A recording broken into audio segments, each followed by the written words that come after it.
Daily. My name is Jude Duncan. On this show, we bring you the big headlines, we delve into the stories, and we bring you the necessary details and value to you as we go beyond the headline. As always, we'll start, of course, with the big headline stories. But before we do that, let's bring you the weather forecast for the day.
So the summary for today's weather reads as follows. Mostly cloudy conditions will prevail across most parts of the country this morning, with mist or fog patches expected over parts of the coastal, forested and hilly areas. Slight rain or drizzle may also occur in places across the coastal and inland areas, few places.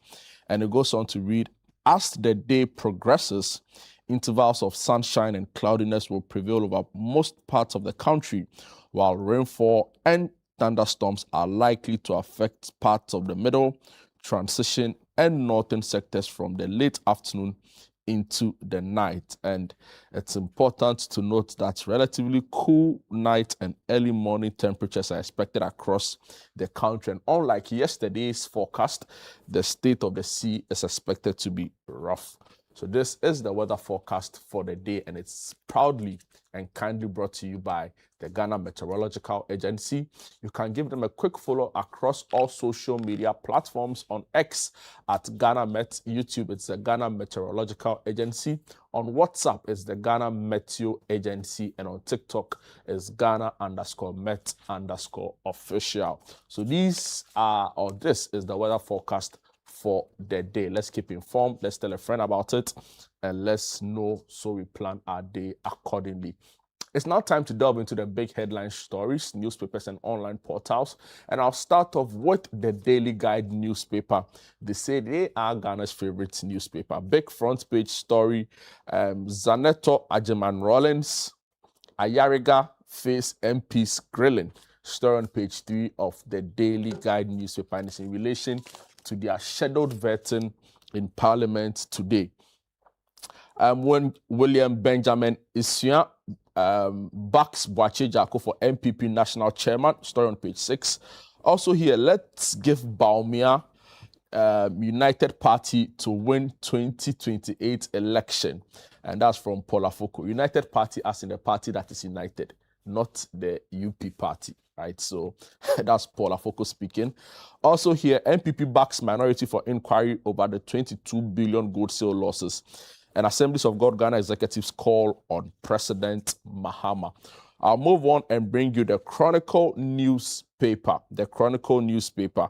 Big story here. Afoko will work with Bawumia to win 2028. And also here, Goldfield seek fair treatment from Ghana over the Tarkwa lease renewal as it hangs in a balance. So that's the big story on the Chronicle. And as always, the word of the Lord they have for us today is from Zechariah chapter 7 verse 9. And it says, thus says the Lord of hosts, render true judgment, show kindness and mercy to one another. I'll take you to the Daily Graphic newspaper, big front page story. FDI inflows jumped to $2.6 billion after 2-year decline. And also, your Interior Minister cracks down on migrant beggars. Ghana-China trade relations must shift to value addition. That's Dr. Ato Forson, who's the finance minister, speaking. And the world's largest hospital ship begins free surgery for 4,745 Ghanaians. That's the story on the Daily Graphic newspaper. The Ghanaian publisher, Ejako, files for MPP chair. Also here, Mustafa Hamid dismisses Islamization fears. And also finally here, 22 billion domestic gold purchase program losses. Bagman OK's Minority Gold Board showdown. The Ghanaian Times newspaper, nation's road deaths hits 35-year high. 2,949 killed on roads in 2025. That's according to the Road Lines Foundation. President Mahama commends Reverend Wengam for visionary bold leadership. Works and Housing Minister vows to revive abandoned projects. And government urged to step up fight against air pollution. The Custodian newspaper, Focal files for MPP chairmanship, pledges to reunite Party for Victory 2028. Also, enough is enough. Osahene drags Sammy Gyamfi others to court for character assassination. And MPP demands account of 1.7 billion gold board losses. And Zoomland disinfects MMDAs in Central Ashanti regions. No cash for Ghana's licensed gold buyers, Reuters reveals. And these are the stories on the Custodian newspaper. I'll move on and bring you the News Center. The News Center newspaper, big front page story. Goldfields pleads fairness. CEO urges Ghana to balance national interest with investments needed to sustain Takwa. Afoko files pledges inclusive leadership, and Parliament to probe 22 billion gold loss. That's Alban Bagben speaking as well. And on the back page, they have some of the stories I brought to you on the front page story. Let me take you to the Herald newspaper. And they have here Ofosu Ampofo, Guzitano Opon Fosu, Vanderpoy Sena and Senari, INDC National Chair. It comes with a photograph of all the 5 persons in the race to replace Chairman Isedu Nketia. 11 children among 23 killed by abandoned Galamsey pits in Ashanti region. Also here, security chiefs alarmed at emerging political vigilante groups ahead of 2028 polls. And the NLA resolves wage disputes as Fair Wages Salaries Commission backs 12% salary increase. Wontumi gives up MPP national chairmanship ambition. These are the big stories on the Herald newspaper. The Informer. Tackle Galamsey, don't over-celebrate gold board gains. And that's Professor Godfred Alufa Bobkin telling government. Also here, Baumia backs minority probe into 1.7 billion gold board loss. Apendo Markindes accuser reports me for extortion and I'll face any investigation. On the economic recovery front, the IMF, we know, when the news on Monday, Bernard interviewed the residence rep, and there's a story here as the IMF warns Ghana against complacency. The Inquisitor, financing gold purchase, banks line up for gold board. Also here, national policy dialogue on vigilantism held in Accra. COP Osman Abdul Razak, National Security Coordinator, speaking at the vigilantism dialogue. MPP backs Apendo Markin's push for answers over alleged gold board losses, and Mahama calls for strong health regulation to protect patients across Africa. Let me take you to the citynewsroom.com, some online portals, and the City Newsroom. I'll start with the citynewsroom.com. They have the story of the scheduled vetting of Zaneto Agyemang Rawlings and that of Mahama Ayariga, the outgoing majority leader which is expected to take place in Parliament later today. There's also the story on the NPP calling for government to probe the gold board losses. We know yesterday that a press conference was held by the NPP, addressed by their national organizer, Nana B. Moving on to some other stories here. The Ghana Education Service probes alleged sexual misconduct involving MIM SHS security officer.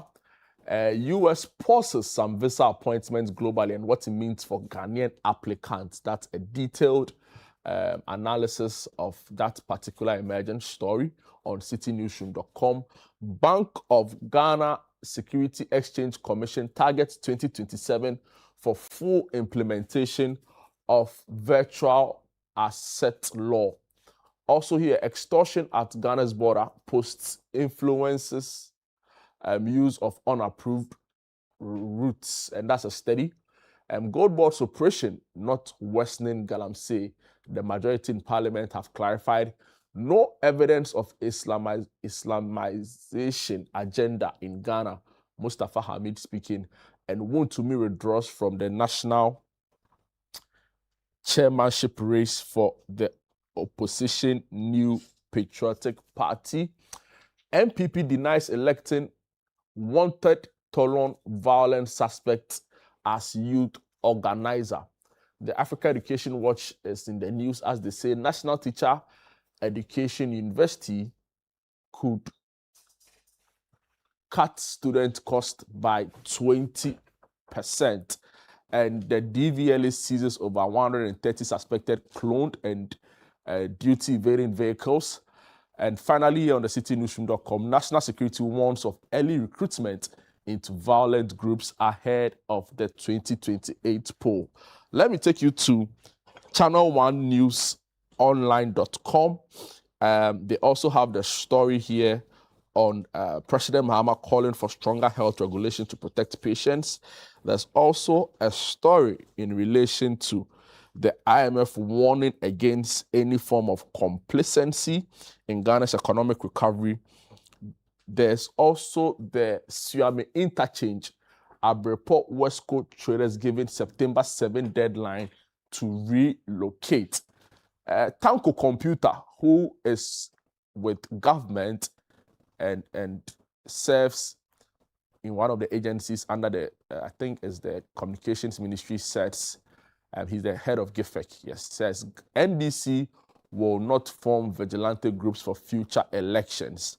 And security officers fear repercussions for confronting political vigilantes. Kandapa speaking. Ayariga Zaneto 3 Supreme Court nominees to face vetting on August 27. Encourage retired officers to set up private security firms. Francis Poku. Vigilante groups may have gone underground, not eradicated. National security speaking. Still on vigilantism, political interests undermine enforcement of laws. That's from Colonel Abuaje. And on the Vigilantism Act, prosecutions limited, legal processes slow. The national security speaking there. Former NAFCO boss case adjourned over lawyers' health concerns.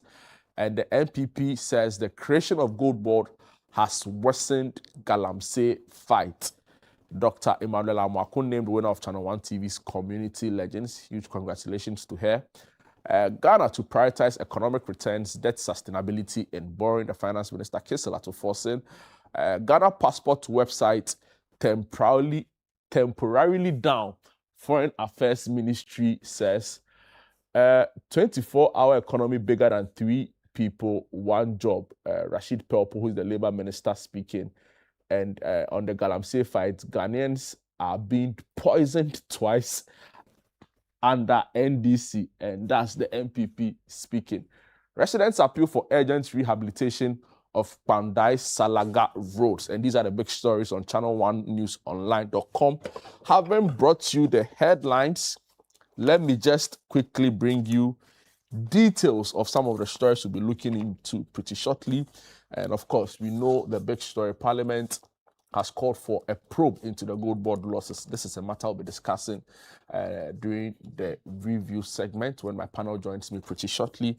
But we also know that government sort of remake or recomposition of its ministers have, when they had to replace the two who passed, may their souls rest in peace, Dr. Manu Bwama and Murtala Muhammad.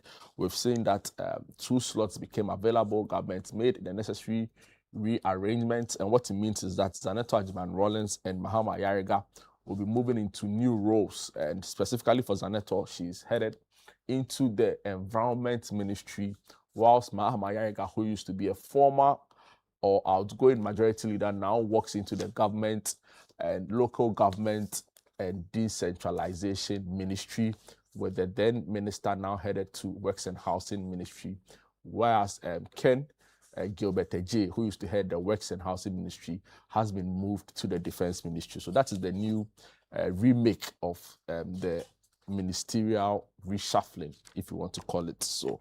Story on page 3 by Ernest Kofi Edu. It says the appointment committee will on Thursday vet 3 nominees to the Supreme Court, as well as 2 ministers designate following the referral by the Speaker of Parliament, Alban Sumana Kingsford Gbagbo. The nominees for the Apex Court are Justice Sophia Benasco Issa, Justice Amwako Asante, all from the Court of Appeal, and the former Ghana Bar Association President Anthony Forson Jr. The 2 ministerial nominees are outgoing Majority Leader Mahama Ayariga, who has been designated Minister for Local Government, Chieftaincy and Religious Affairs, and Dr. Zaneto Agyemang-Rawlings, Minister Designate for Environment, Science and Technology.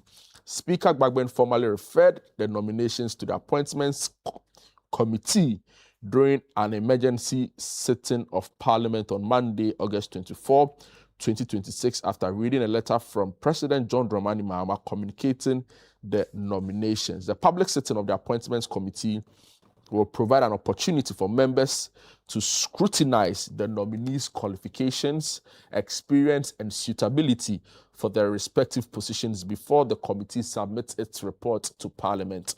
The committee's recommendations will subsequently be presented to a plenary for consideration in accordance with parliamentary procedure. The story goes on to read, Mr. Ayariga, who spoke after the Speaker announced the nominations, said he expected a process to be completed expeditiously to enable the President conclude the appointment process. And the story goes on and on and on. So we wish them well. They are betting the schedule to happen tomorrow. That's Thursday, the 27th of August, 2026. But still with the Daily Guide newspaper, Paula Foko, one-time national chairman of the NPP, was removed, and he's now in the race to become the chairman again. Has been speaking, right? And he's called on a united party to give Bawumia a 2028 election victory. Story by Eric Combat, and it reads, former New Patriotic Party national chairman Paul Afoko has called on the party supporters to remain united and disciplined to help the party's flag bearer, Dr. Mahmoud Bawumia, win the 2028 general election. According to him, the party has completed the selection of its flag bearer, adding that what is now needed is a winning team to return the NPP to government. And this is his quote. He says, our party has already elected Dr. Bawumia as our flag bearer, and that contest is over. The delegates have spoken. Our responsibility is now clear.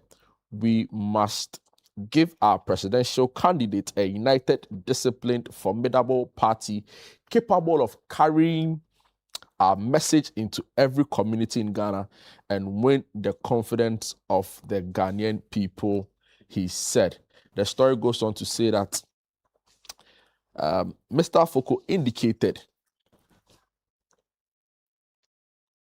that his role would be to build a strong partnership with the flag bearer and to ensure the party's organizational machinery can convert the national electoral proposition into votes, he said.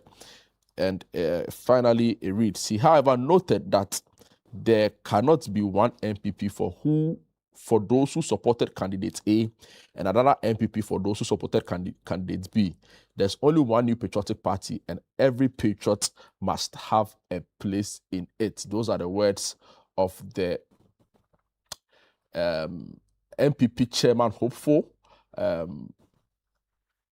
Paul Afoko, as he announces or he picked up nomination forms to contest the NPP national chairmanship race. I want to just bring you a quick story on a matter that is developing, and this is in relation to US visas, because the citynewsroom.com is reporting that US pauses some visa appointments globally, and there's an analysis of what it means for Ghanaian applicants. So the administration of US President Donald Trump has temporarily paused some visa appointments at US embassies and consulates worldwide as part of a new training program for consular officers.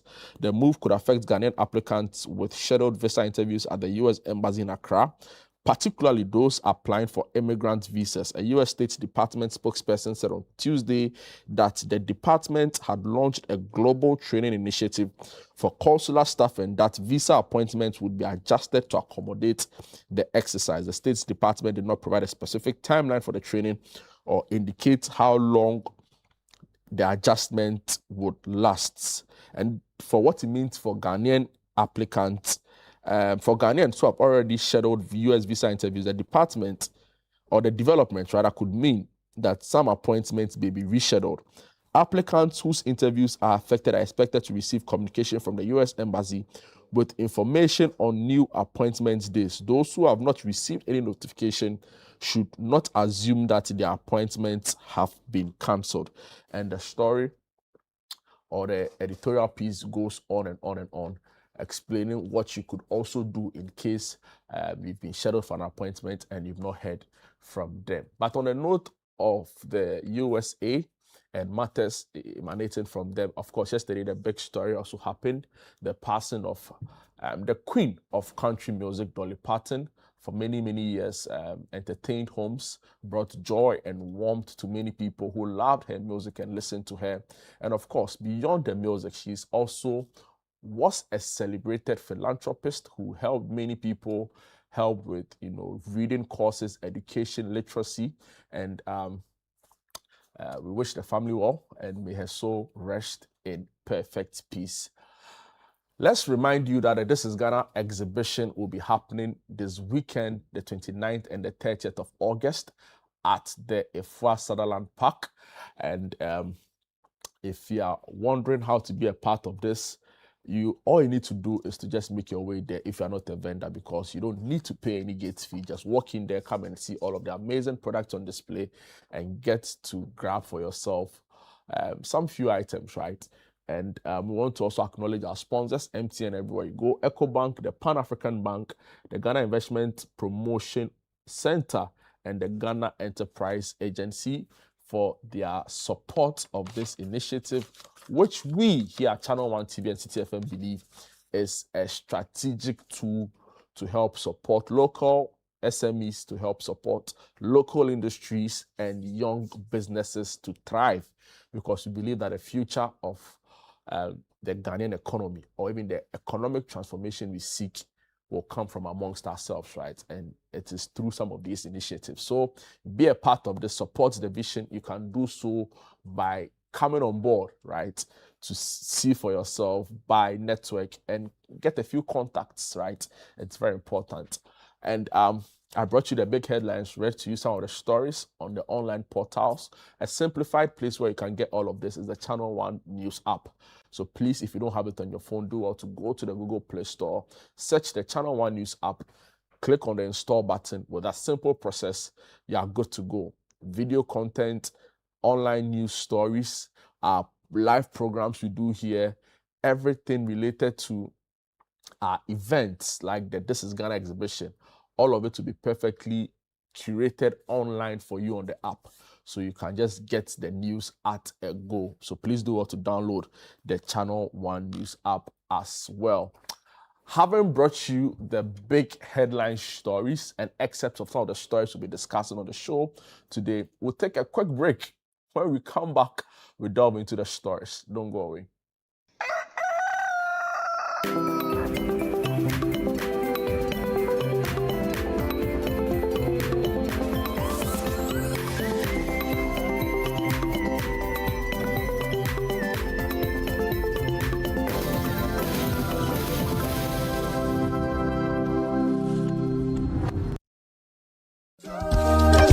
The This is Ghana Exhibition 2026 is almost here. Get ready for 2 exciting days of celebrating Ghanaian creativity, innovation, enterprise, and excellence. Discover amazing made in Ghana brands across fashion, food, agriculture, technology, beauty, automobiles, hospitality, creative arts, and more. Come discover, come connect, come experience the very best of Ghana. The date is the 29th and 30th of August 2026. The time is 10 a.m. to 5 p.m. daily, and the venue is F4 Sutherland's Children's Park. Don't miss it. Call 0205-973-973 or 0558-973-973 to register. The This is Ghana Exhibition 2026 is powered by Channel One TV with support from City FM, and it's proudly sponsored by EcoBank, MTN, the Ghana Investment Promotion Center (GIPC), and the Ghana Enterprises Agency (GEA). This is Ghana Exhibition 2026, celebrating Ghana, showcasing excellence.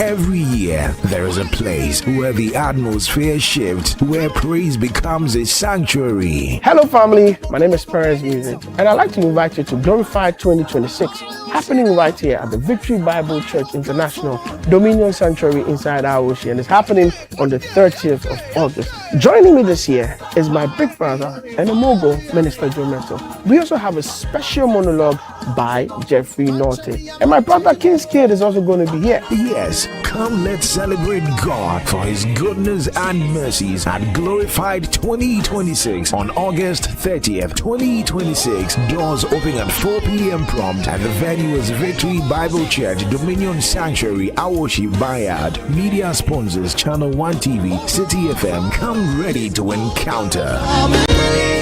Welcome to The Point of View. This is your favorite current affairs show here on Channel One Television. On The Point of View, we pick the right topics, get the right guests, and ask them relevant questions on issues that matter to you. With the complexities of the issues happening around us on a daily basis, it's the hard-hitting conversations and the probing questions of The Point of View. So what is the Public Account Committee's job? So what we do is to scrutinize, clarify, and find out why certain infractions have been made. What do these IMF programs try to do? The current program is for budget support. Okay. There are no projects attached. That teases apart the twisted entanglements of politics and governance, as well as religious and social discourse. The Point of View brings you the policymakers and duty bearers and drills down to the very bottom of issue. What authority do you have? The Point of View airs every Monday and Wednesday at 9 p.m. only on Channel One TV.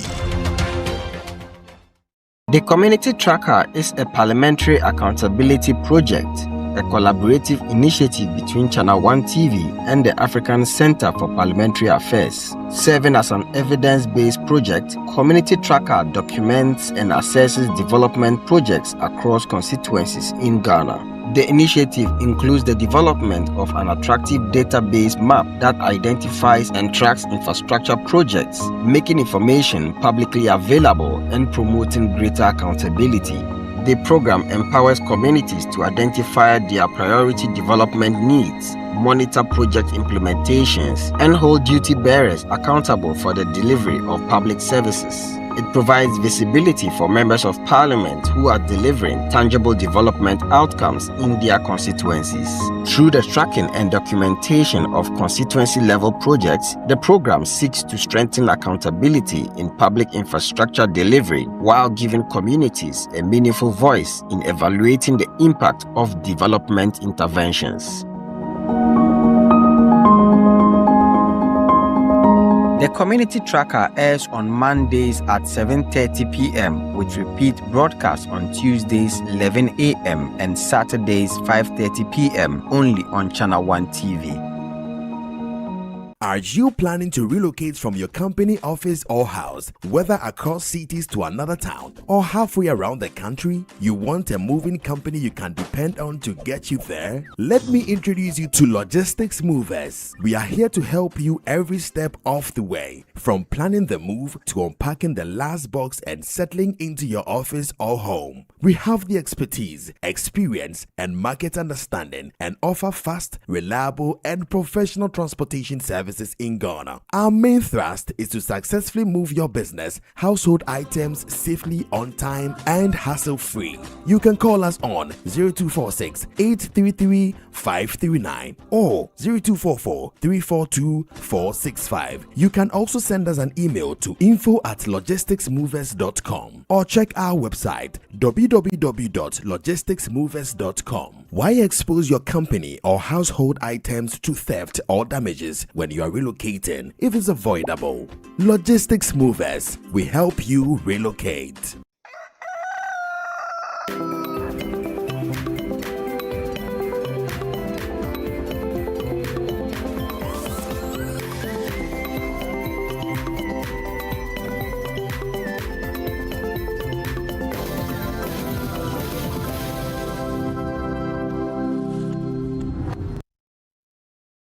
Welcome back. This is Breakfast Daily right here on Channel 1 TV. My name is Jude Duncan. Having brought you the big headline stories earlier before the break, it's now time for us to delve into the headlines and bring you all the details and more as it is.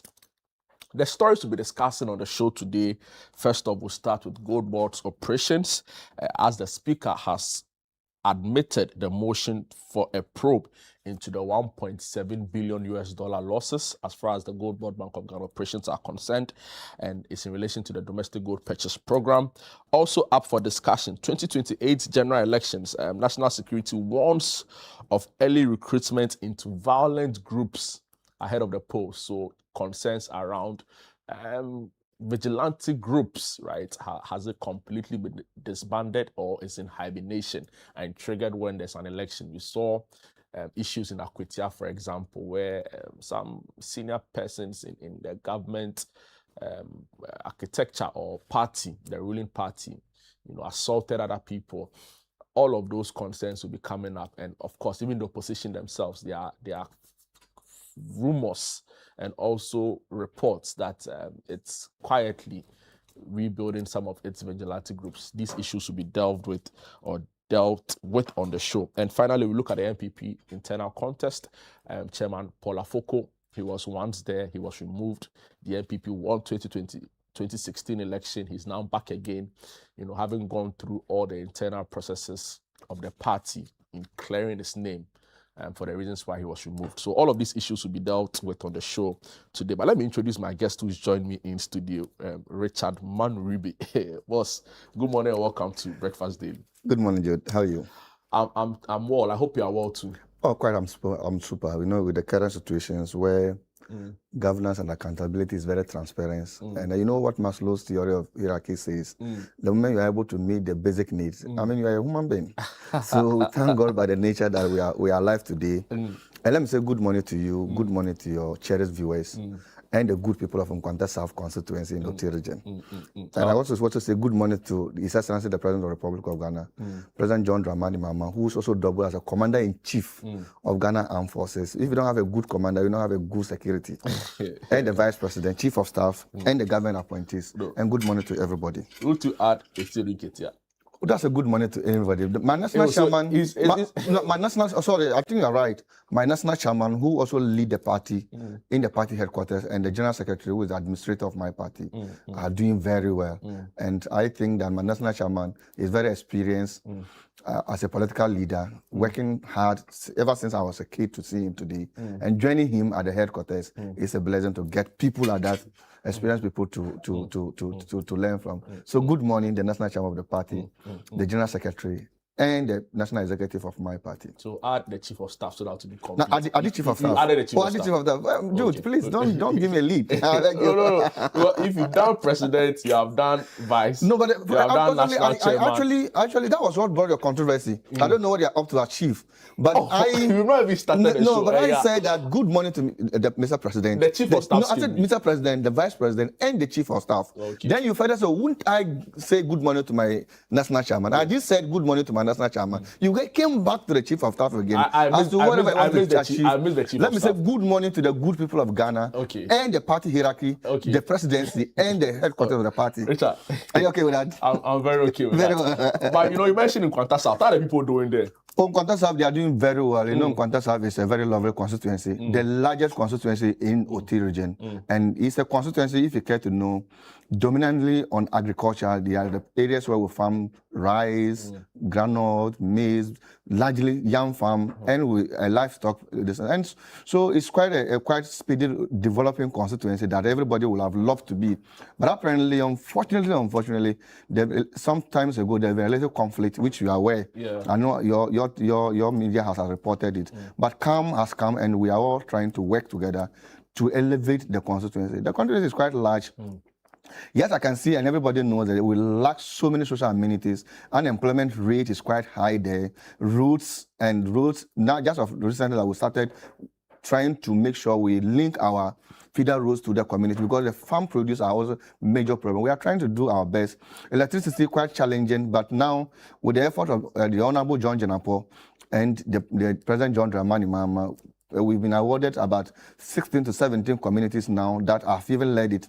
We are getting connected to the rural grid. So we are doing well, but we want more, which we know that the president you have is a minister, right? Because I mean, the unspoken, there's an unspoken rule about ministerial balance. When very well. Yeah, and I think the sports minister is from your region. Yeah, the sports Oti minister. region. Yes, Kofi Adam is from that's the Buim constituency. Which is Oti region. Which is Oti region, and we have a regional minister and the regional minister and the sports minister. Apparently, the road and highways minister is also partially from Oti region. Oh, interesting. Yes, he's schooled in Dambai, and the mom is from Beka in the Buim constituency.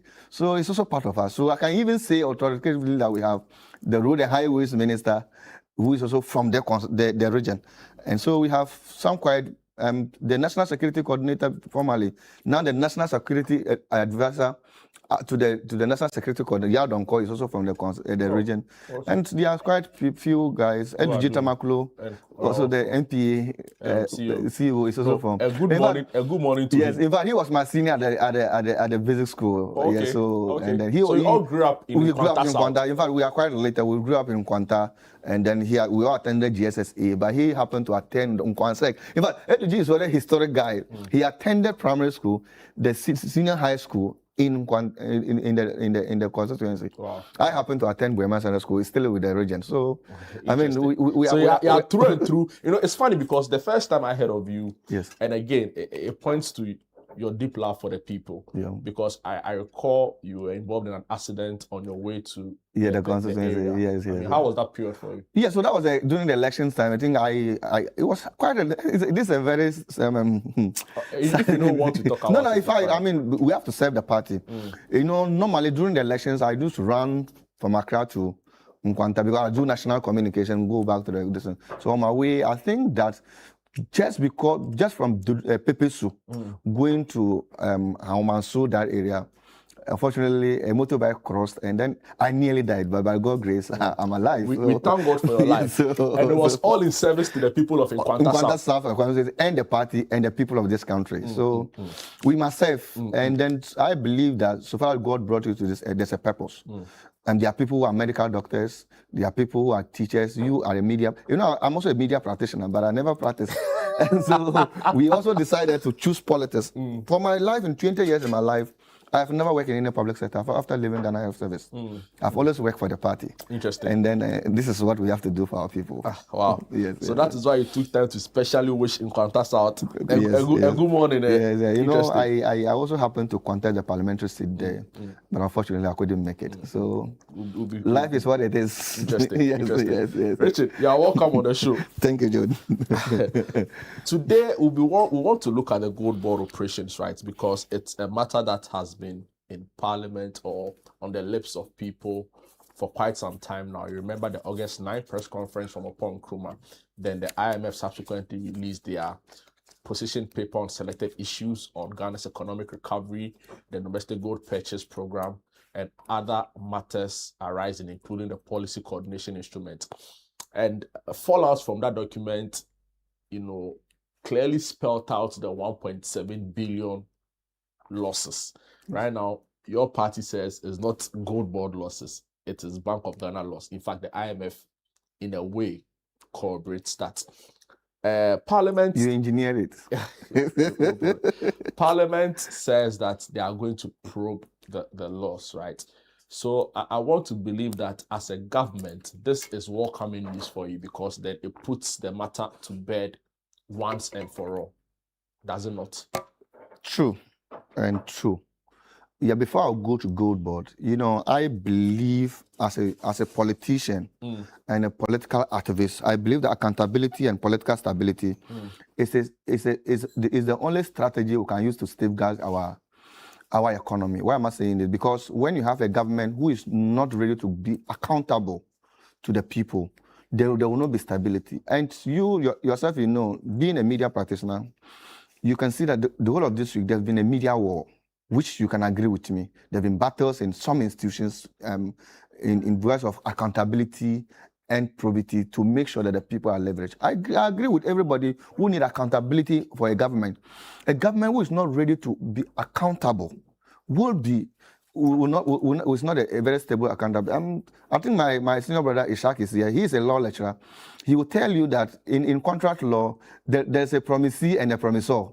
So the moment you go out there to promise the people that you are coming to do A, B, C, D, you are the promisee, isn't it? The people that also promise you, there's a contract between you and them, because you have promised them and they're also waiting for you to deliver.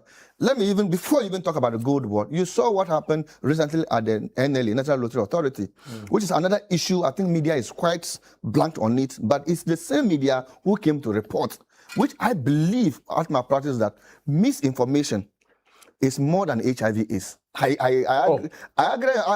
Where from this one? No, but if you misinform the public, it's more than any other thing. You understand? Yeah, but they are both bad. You are not mis and disinformation. Yes, I know. But you agree with me that if somebody is well informed, the HIV I'm talking about can escape it. But if you misinform somebody, it leads to so many chaos. So even if you look at what is happening in NLE, and I saw the press conference, I saw the staff locking up the office.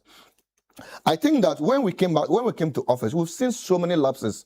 Every governance has its style of governing, and you could realize that the NLE, the major problem they were facing at NLE was one thing: the staff welfare was so bad. The tier 1, tier 2 of the NLA deduction that was supposed to go to SNIT was not paid quite some time ago under the MPP government. Then the new NLA boss came. I think GRA has even wrote to them that they were owing about over 5 million Ghana cedi. You have to pay to make sure that your retirement benefit should be very stable. He came then to make sure that every staff has a health insurance policy, which covers 2 or 4 of your relatives. I think that let us build a stable human resource capacity first before we think about personal growth. Personal growth is important, but if you don't have a basic stability of your personal life, you can't grow.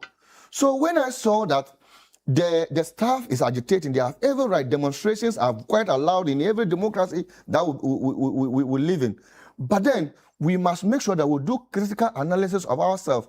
We do a SWOT analysis of a situation, and then we look at the pastoral, because the political environment should not be emerged as if basically it's some individual life that we try to build. And I want to urge the NLE staff. You have to stay put, get the system stabilized, and you pick up a boat. When you pick up a boat on the sea, you'll be able to drive well. You don't go to the desert that you are going to fish. When you are in the desert fishing, you will never get any fish. And without fish, how do you get protein?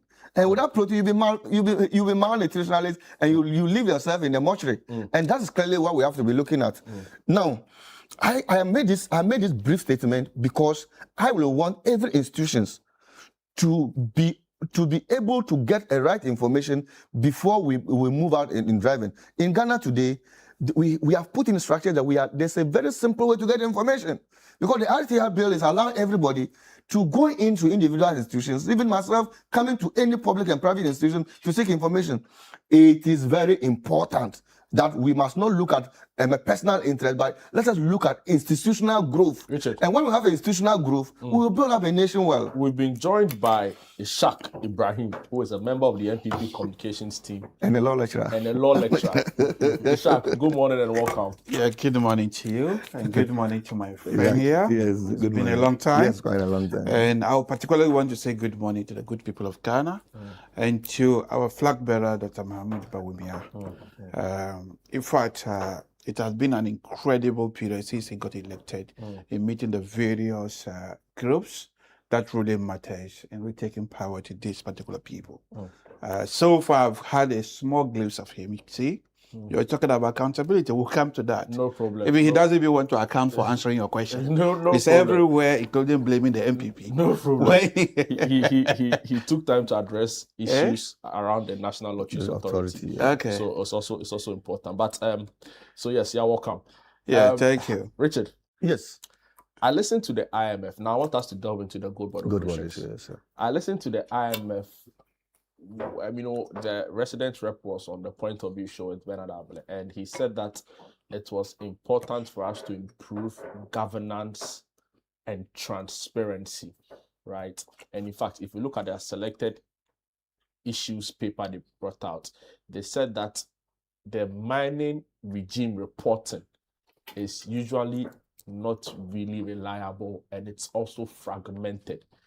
Do you consider the kinds these assessments as an indictment on our gold trading program as a country under your watch? Let me say good morning to my brother again, and then Ishaq has been training over the week. So let me also say good morning to your Catholic wife. It's been training over the week. Then you are talking about the gold board issue and parliamentary probe. Then you dive into IMF country director. I think I've watched him, he and Bernard Abele, on this show. I think that let me commend you for the fast check you are doing so far as media is concerned. You ask whether the speaker has admitted the motion, and then whether it's a good news for our party or our government as what? As a use a word. I want you to. No, I mean the question was that it's welcoming news, right? Yes, it's quite welcoming. See, we want to commend all the arms of government of their good work. You see, when we have a president who leave every arm of government to do a work of independence, I think that is where the transparency comes. I think that today we've seen where the judiciary is doing their bits independently and doing their work. Now the legislature is doing what they can do. The executive is doing what they can do.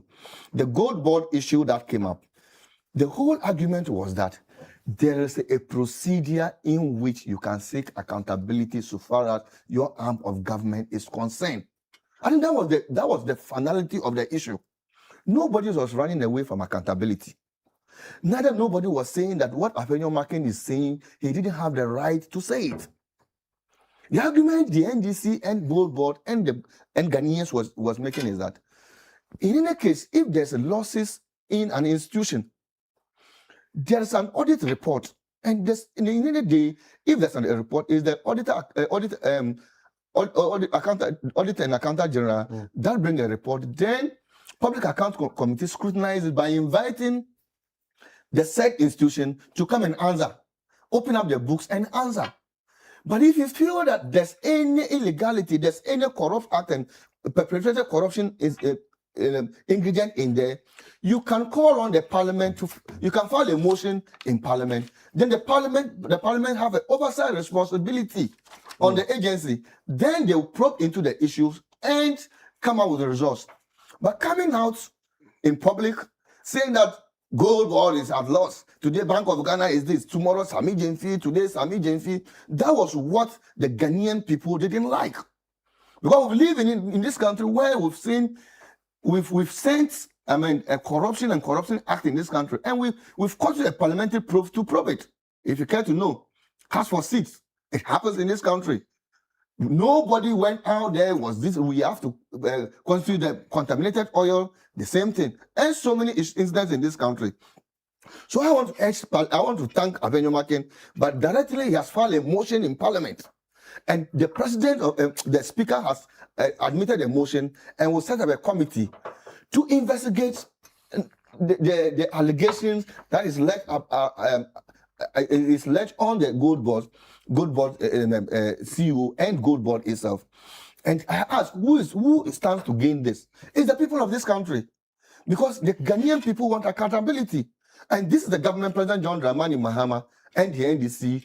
When we were going back to Walewale, when we were in contact, Potripo, Alagakura, Breniase, and wherever we were, we promised the Ghanaian people that we were going to hold the government accountable, and the people should also hold us accountable.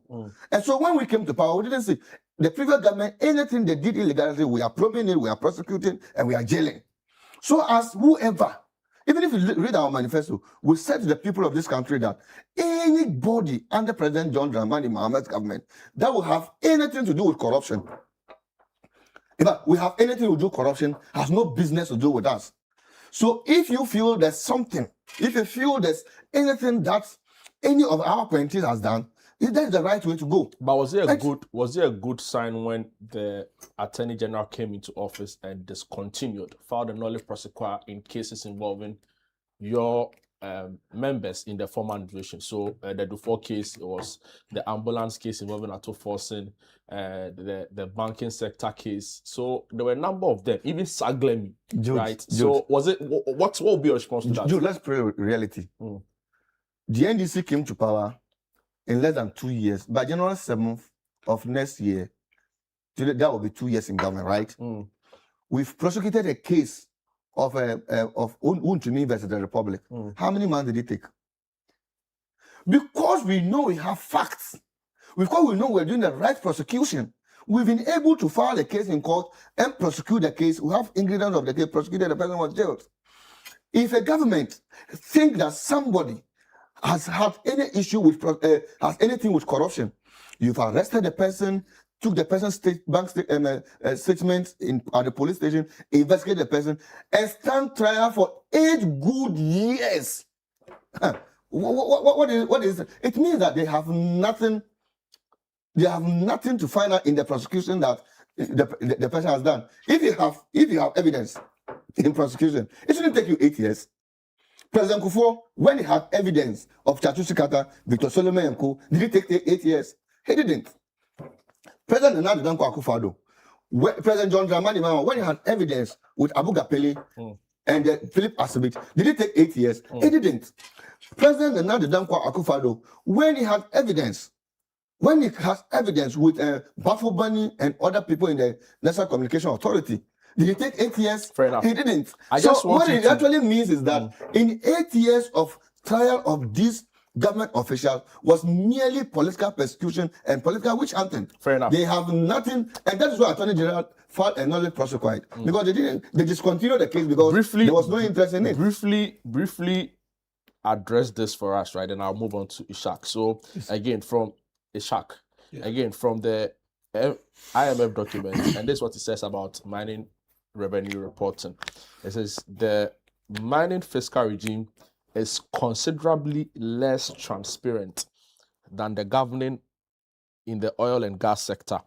It goes on to say, please note, mining revenue reporting is incomplete and not timely.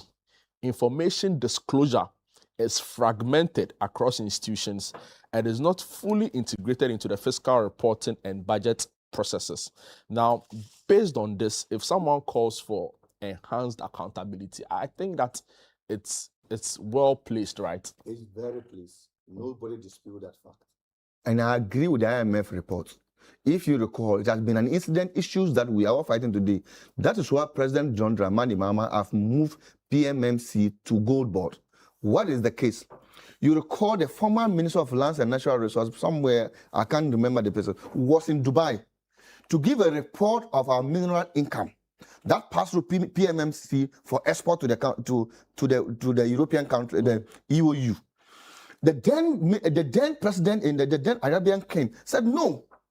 The gold, the mineral resources money that you are telling us today in Ghana, that comes from Ghana, is lesser than what we receive. It's a public information that the gambling and the smuggling of gold in this country has been something that everybody knows. It's in the report. Yes, that is why President John Dramani Mahama has set up a gold board. And now, look at the gold board. Gold board has been in operation in less than 2 years. Look at the revenue that has come to this country. Look at the CD stabilization that we have forests to be able to stabilize it. Look at how we'll be able to manage inflation under the operationalization of gold board and gold board related activities. So that is why the NDC government have set up a gold board to make sure that we iron out all these illegalities. And it's a fact. We are not saying that as it stands now, in less than 2 years, we have done 100 million super activities on the gold board. What we did is that we have restructured the PMMC and put out in gold board. We've refined it. We've refined it. And Ghanaians are now enjoying it. Have you seen the recent report that issued by yesterday? The gold board CEO and the gold board is saying that any small scale or large scale mining company that has gold now must refine the gold where? In this country. So these are the measures which we are But you agree taking. the 1.7 billion is on the high. It's quite on the high. 1.7 billion of the World Bank losses. Not World Bank. No, the Bank of Ghana losses, sorry. Bank of Ghana. And then I think that the IMF... My question is that you agree it is quite high, right? Oh, it's subsequently that these are the things that have been happening. So let us see the way we will try to manage it, No and so that we will iron out these things. And that is what I agree that anybody can raise a concern. Even Bank of Ghana, World Bank released a report because of the scaling up. They said they talk about scaling The up. IMF, not World Bank. Sorry, I always mention World Bank. Fair enough. IMF even raised a concern of the scaling up. The volumes. The volumes of this. Thank you. So I think Richard, one will dive into you said a lot of things, and, Yes, we will and, look at and it. it's important. We've taken note of them. Ishak, Yes. the big conversation is that Parliament has decided to probe this. Richard says it's welcoming news, but we should not lose sight of the details, right?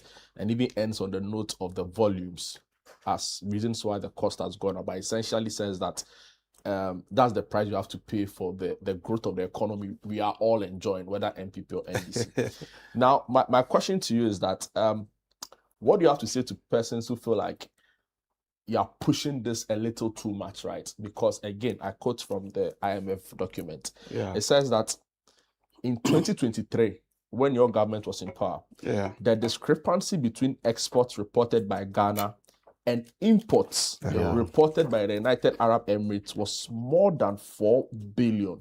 Yeah. Good. So that means that clearly there was a smuggling concern Going on. Yes.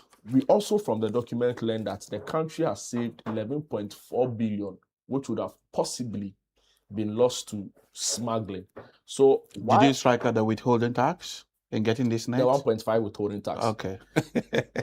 The question It's is, always good we do that mathematics. the question is, but Yeah. was to that 1.5 withholding tax we are told was to bring the artisanal small scale miners on board Yeah. to ramp up the gold production. Yeah. But no problem, you can address that in your submission. The question is, should we not look at this from a more nationalistic point of view? Yeah. Because of the overall benefits of this whole gold trading enterprise or the DGPP that you are seeing? I think you said we should look at it from a more nationalistic point of view. And I think that's exactly what the MPP and the minority in parliament is doing. You see, in every constitutional democracy, the constitution usually assigns a role to majority and a role to minority. So at the end of every general election, the winners would have acquired the right to govern. And the losers, in this case the minority, would also acquire rights under the Constitution to hold the majority to account. And I think it's for this reason that we must commend the minority. They are really doing the job very, very well, especially in the last 2 weeks. In fact, they have raised the temperature. And you can see that the NDCs are feeling the high temperature of which they rightfully deserves. It's for this reason that the beginning of this week, we have actually departed away from talking about the losses to allegations being made by somebody who doesn't want to be accountable. Even when you sit around this table, you can see that my good friend Richard does not want to even be accountable. He doesn't want to answer your question straight.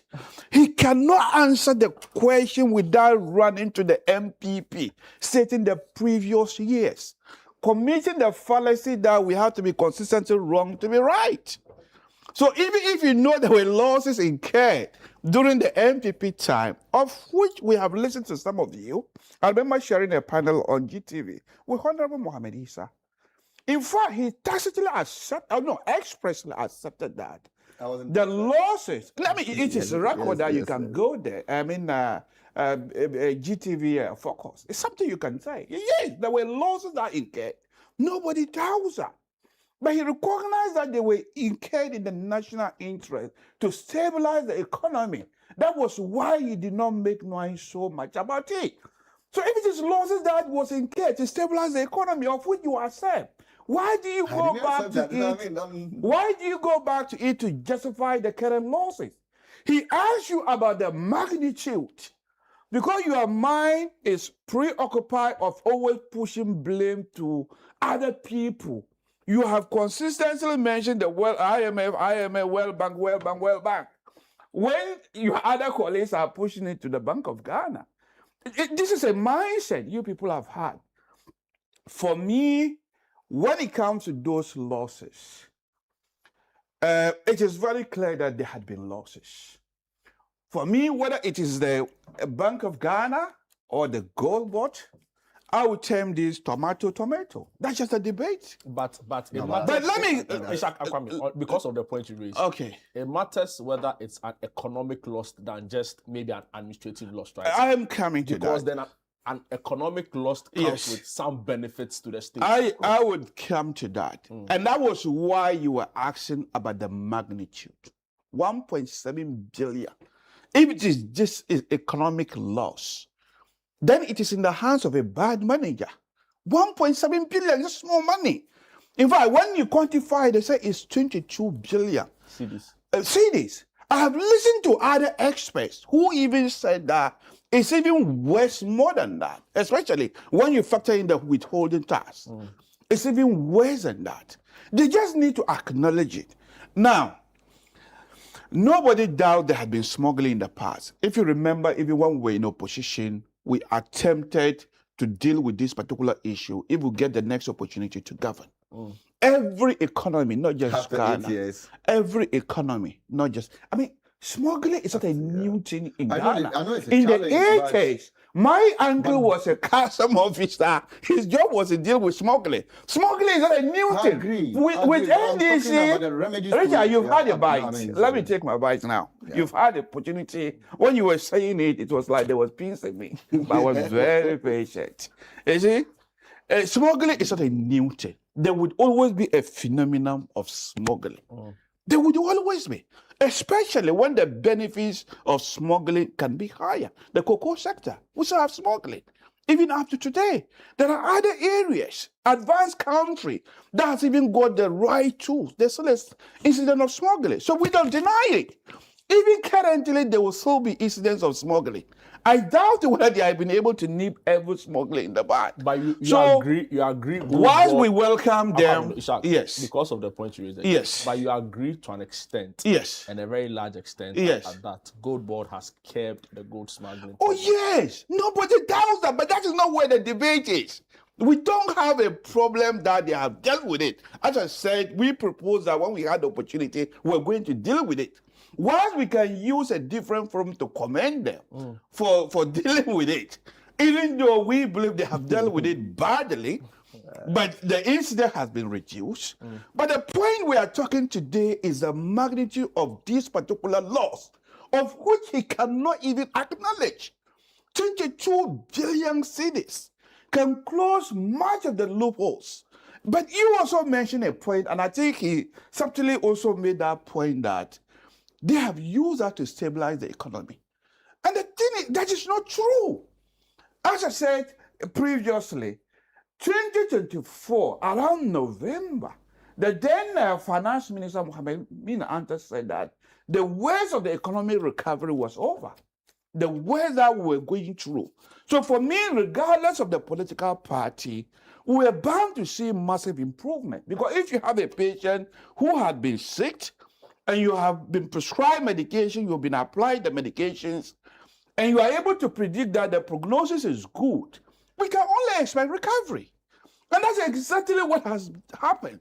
But the scale of the recovery was significant when the NDC took over, in that inflation drastically reduced. It was expected. I think the then finance minister was able to predict it. The rate of he was able to predict recovery. it. Yes, he was able to predict it. So for me, these losses is where we should center on. And the losses had been massive. And there's no doubt that there had been losses.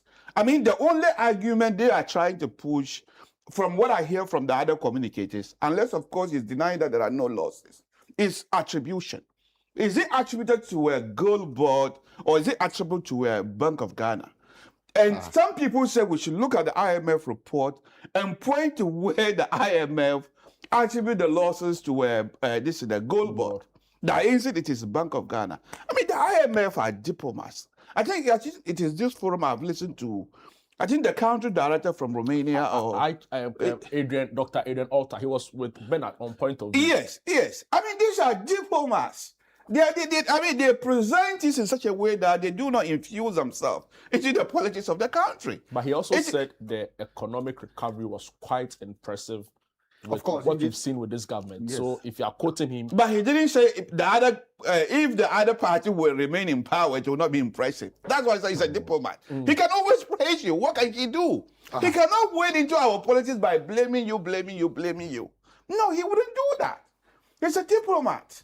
So for me, the rules of attribution is as the Gold Board or Bank of Ghana. And the minority is of the view that these are the activities of the Gold Board. Gold Board was the agent who had gone into the market to make these transactions on behalf of Ghana. Under the rules of agency-principal relationship, the agent is equally blamable for whatever losses had incurred. So the creative accounting you people are engaging by making Gold Board to declare surpluses, then you push the losses to the Bank of Ghana. That's the reality. This is what the minority is thinking about. No, but that's the reality. And when the minority is doing their job by increasing the temperature, you let the debate and push us to personal attacks. Ishak, because you want to dilute the debate. Ishak, I'll come back to you on the way forward. Okay. Now that Parliament wants to probe. Yes. But Richard, quickly, does it matter whether it's a Bank of Ghana loss or a Gold Board loss? Jude, it's very matter. At this Channel 1 is a complete institution. But there are programs in Channel 1 which are also, let me tell you, as agencies. This show is a breakfast show. You can't say breakfast show has run a loss, then you go and give it a responsibility to a sister program. Is that fair? Oh, you watch Sister Sister. I watch Sister Sister. You like it a lot. You be taking a few tips. Yes, I watch Sister program. That's so nice. that is not the reality. If you do that, then it's a very dangerous to democracy.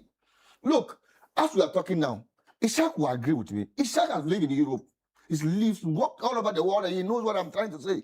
That losses is not looting. The reality that losses is not looting. We are talking about the domestic gold purchasing program. Now, this program is quite different from Gold Board operationalization. What will be your response to persons, again, and analysts who say that at the end of the day, irrespective of whose balance sheet the losses are, is the ordinary taxpayer who may be called upon to recapitalize the central So bank. why are you giving the blame for an innocent institution? That's the question I ask. An institution who knows nothing. An institution who knows nothing. There's Minerals Commission. There's MPA. There's Gold Board. There's other agencies that are also doing operationalization in this country. Why didn't you put the blame on them and you are going straight to Gold Board? It means you have a personal interest there. No, but No, Minerals listen. Commission is not. No, I am just saying that I'm saying that Gold Board is an autonomous institution. We has nothing. Its operations is different from Bank of Ghana. You understand? There is a connection. Why connection means which connection? Which institution in this country doesn't have connection with Bank of Ghana? No, this is a direct connection. I mean, I'm just making a point. An agent. So because it's an agent, that's why I'm putting blame on them. So, but you see, Ishaq and Co is refusing to admit this fact. They sit here and talk about Gold Board laws, and then their minority will say Gold Board law and shift to Bank of Ghana laws. But they've forgotten of something, Jude, and which I want to remind you. Even upon all the laws at Bank of Ghana, which you claim, because you have a personal issues, emergency, and whatever it is, I don't know. Oh, so it's not a loss at Bank of Ghana, it's operational cost. No, but Bank Oh, of Ghana, welcome. The Bank of Ghana has agreed that there's been operational loss. That's why I say losses are not looted. But Now, Richard, listen. I'm not sure about your point about why we are bringing in Gold Board and not any other institution. Well, it's just an example. It's a rhetorical example. I'm not really something that it's just something to let a layman understand what I'm trying to say. You've forgotten that under your government, you had about 400 million lost, which you have accepted that. 1.7 billion. Now, we are saying that this program is not under a Gold Board. Even under that, your inflation under you was about 52%. We came to meet the inflation about the 27%. No, it was 17%. 17%, whatever it is. Today, what is inflation? Let me just say, to make a simple, today, let me just say 4%, to give me another credit. 4%. You've seen that, even upon all this situation that we are having, and Ghanaians must know, under them, their reserve, the forest, their reserve, was only 8 billion. Even less than 8 billion. Only less? Today, we have moved to close to 14 to 18 billion, which have a 6-month import cover. Ishaq. With a 6-month import cover, you can see the city's stabilization today. Ishaq. And all these programs. So you don't comment the government on that. Today, you can agree with me that the stabilization of food, goods and services, which every Ghanaian today is very happy with the situation. Ishaq. And so commend the government with the good work they are doing. The criticism was that an innocent institution that was not aware of anything. Exchange rate fluctuations we witnessed in the past administration, which was your government, was making it difficult for businesses, those in Abossey to make their projections. Now, as a result of Gold Board and its intervention within our gold trading space, the forex they've brought into the country has brought some stabilization to our exchange rate. So for some time, you've seen some relative stability. I think a week ago was around 10 cedis to $1, 10.9.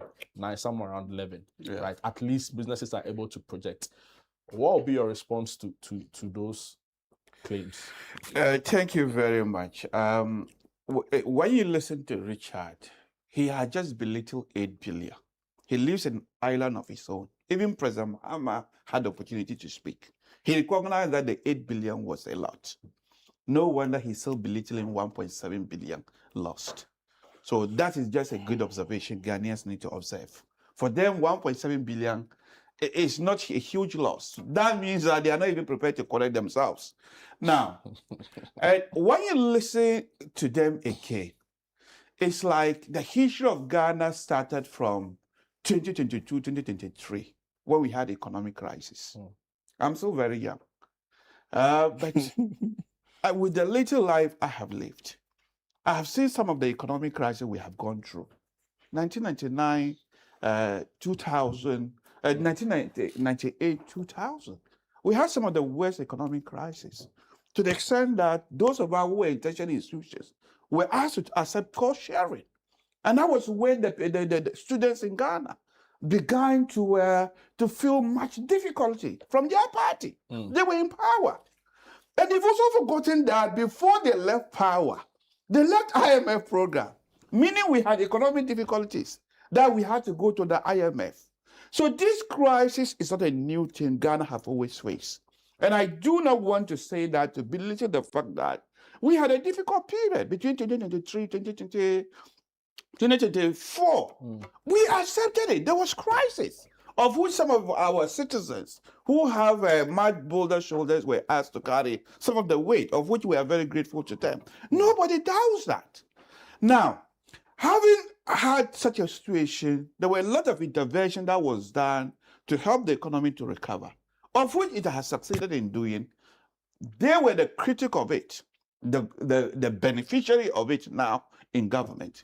They should also equally accept that. But this is where they don't want to accept and push it forward. Now, yeah, there were exchange rate problems, of which I've heard even Sami himself and what was the cause? commending Bawumia for instituting the domestic gold buying program. Who commended No, that's not true. Oh, I saw his That's not true. That's misleading. That's not true. Well, maybe misinformation. You are the champions of misinformation. I've seen it online that Sami Gemfi commended Bawumia for the domestic gold purchase program. You can research it. I've seen it. I'll check it. I've read it. I can Yes, check it. I've seen it. And then some of this intervention gave us the 8 billion reserves. I'm not sure whether that is also misreported, but I have seen a video of President Mahama acknowledging that 8 billion reserves was left. Now, what was the import cover coming? What was the import cover by then? Look, listen. Just 3 months or 2.5 months or 3 months import cover. That was so dangerous for our national security. And what is the cover now? It's about 6 months and above. So if you have economic crisis, you are able to get 3 months cover. 6 months now. But I thought you just said it's now 14 billion and we had 8 billion left. Ishak, you go make your point. Don't be distracted. My issue with the MDCs is that they are like a typical student, of which we keep emphasizing. When they present themselves for an examination, and some of the subjects they are awarded A, some of them they are awarded F. Though they have awarded A, they say, oh, I've gotten A. But though they have awarded F, they say they have given me F. No, government is a continuance. When you accept something, you have to accept the totality of it. So there was foreign exchange problems, of which we acknowledge. But having taken over, you say you have stabilized it. For 1.5 years now, you have consistently argued the dollar to CD ratio is 11.1. Why are we even talking about exchange rate losses when you already told us that you have stabilized it? Where are from those particular losses?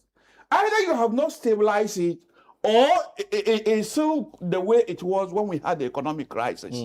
So for me, it's either here nor there. It is bad governance that has given us this 1.7 billion. I tried searching, but I've not seen any story. Right, the only one I've seen is that Sami Gemfi commended Bawumia for his statesman-like concession speech after December 2024. Oh, this one was just about 3 weeks ago when I saw it online. I'll dig further. My team is also digging, so if you find it, we'll bring it up. I've seen it.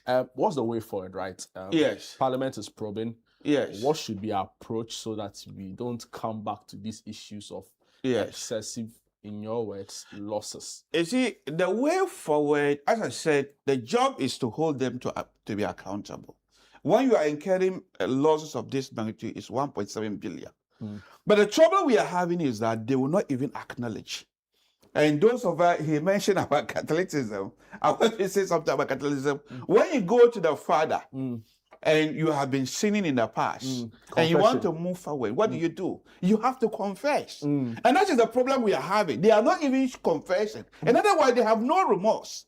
And here I just belittle 1.7 billion.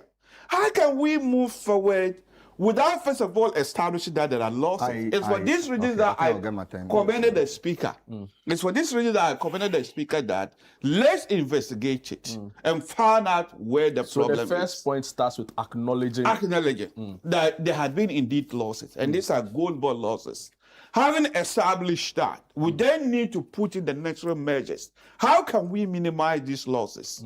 We acknowledge occasionally there will be losses, but the magnitude is what Ghanaians are worried about, of which you cannot even accept that. I want you to say that if indeed it's 1.7 billion loss, that's a lot. You should even acknowledge that, but you just belittle the 1.7 billion loss. In other words, we should expect even more in the future or a similar amount. So acknowledge it, and then you then put in measures in place so that we will not continue to incur that losses. In fact, somebody have done the mathematics that every Ghanaian, including those of us struggling, if we have to pay this debt, almost 700 Ghana cedi per every Ghanaian. Is that how they elected it to govern? And we already know that these people have no plans. Fair enough. They have no plans. So this is an area that we are incurring losses. Very soon, these 24 markets, they've started building. These are homes for, these are future homes for renters. From gold to 24 hours. There are potential losses. When they started the Akoko Kitikiti program, we said that this program were going to lead to pepper soup. And the minister have recognized it. They are all losses. They are causing financial losses to the state. Through their policy interventions. Yes. Even look, some of their communicators, we have listened to them. They said that the market were part of their 24 hours market program. Yeah. The leaders of the 24 hours market have just denied it. Unless he said it is what they call misreporting again. I've listened to something purported to have said by Guzitano. Yeah. That it is not part of the 24 hours market. He came out to say that. Good. So having said this, I didn't arguing is part of it. So for me, it's like giving money to a bad man. Whatever pleases him, he just buy. That is not the best way to govern a country. They have no plans for the good people of Ghana, and we can't wait 2028 to come. Ghanaians will see them for who they are. They have no better plans for Ghana. Thank you. Your messages are coming in quite fast. This one from Kweku in La Paz says, I listened to the resident director of the IMF 2 days ago, and he never talked about losses by the gold board. Of course. Ghanaians must be aware that the NPP are just mischievous. They know the truth, but want to make capital out of it. And he said their nation, Rekes Kweku in La Paz. Good morning, Jude. This is Abdul Ganiu in Mankarigu from the Savannah region. How can you buy and sell gold and still make up such huge losses? If not for anything else, this is something Sami Jenfi should explain to Ghanaians. He told Ghanaian youth about the 133 policy. Yet today, you are seeing sword-cutting ceremonies across the countries for markets. If young people don't have jobs and money to earn a living, how are they supposed to go to these markets and buy anything? You didn't add your name on that one. This one says, okay, Abdul Ghani Mankarigu. This one says, I believe lawyer Ibrahim Ishak listened to the IMF resident director. As a Ghanaian, he should have given the alternative of reducing the losses. I think towards the end, you tried to do that, right? Where he said that they should acknowledge the loss. Yes, and we'll put measures in place. The 22 billion loss is proportionally lower than what happened during the corrupt MPP era, Eddie in Achimota. Ishak is right. Why are you building markets when you've not been able to deliver on your first and initial promise on the 24-hour economy? What happened to one shift, 3 jobs, 3 people? Thank you. The NDC needs to come back again. Interesting conversation on the losses, but the truth must be told. This was done to improve our forex exchange and also to stabilize the city. $1.7 billion is huge, but comparatively, it's a small price we have to pay. Ishak's point on the losses is true. A lot of the programs by the NDC is sinking the country into a loss. First, it was in Kokon Kitten, like he said, and now this one. Great discussion, Jude. Kindly ask, okay, somebody wants to know which town from Nkwanta South you are from. I'm from Bonache. Bonache. Oh, okay. Because this is Asari, who is in Nkwanta South. Yeah. Asking that. So he's in Nkwanta South. Is it Fresh Prince? Yeah, The name's Kokomba. Yeah, the Dominican. Yeah. Okay. Amazing. You are watching Breakfast Daily right here on Channel 1 TV, and we'll be back after this break. Don't go away.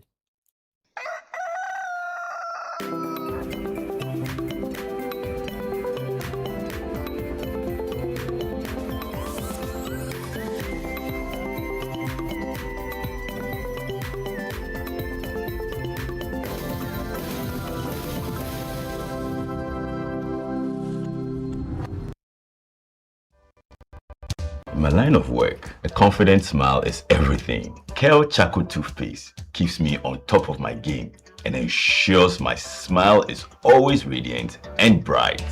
With the tiring nature of my job, we spend several hours under the scorching sun. To keep our teeth white and our breath fresh all the time, we use none other than Kale Charcoal toothpaste. Kale Charcoal toothpaste. You're on a Kessie and in a kit one. Samayo Kendini, a who be here, Semetra Sapapadia to a mammy manful. Kale Charcoal's natural ingredients, and a bomb is several buying, a man is swing, Nestanso Mama Hoto so a will beg you. Kale Charcoal toothpaste. Choose Kale Charcoal toothpaste for anti-cavity, whiter teeth, and fresher breath all day. Available in 80 gram and 150 gram. Grab yours today. Kale, happy smile. This advert is FDA approved.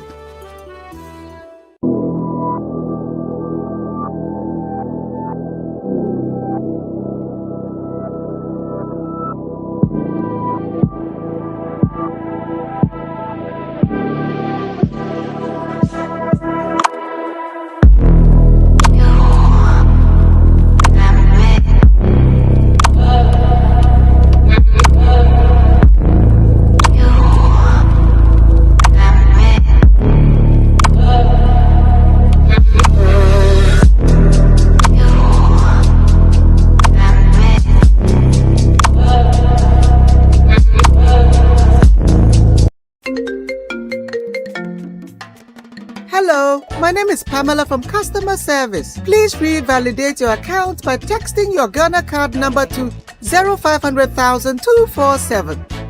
Hey, Abili, wabadim. Madam, give me the numbers behind your ATM card. I'm calling from the head office. An email was delivered across to our customers this morning. Confirm if this is your bank account 100,100,100. Thanks for sending your bank card details. Send the OTP now to avoid cancellation. EcoBank will never call, email, send an SMS asking for your PIN, OTP, bank card, or Ghana card details. Don't get played. EcoBank, the Pan-African Bank. Hello, please, I'm calling from Customer Experience Center.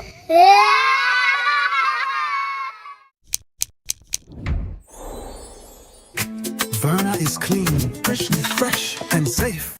I'm holding my Verna bottle. No plastic seal, no worries. Open and hear the sound like click. That sound means it's fresh, no trick. No plastic seal, but it's still pure. Cool and clean, you can be sure. Verna leads the brighter way. What takes my doubt away? If it clicks, it's Verna. If it clicks, it's clean. Sip it, feel the difference. Verna water, pure and green. Click, open, sip. Click, open, sip. Chalet Verna, no stress, just sip.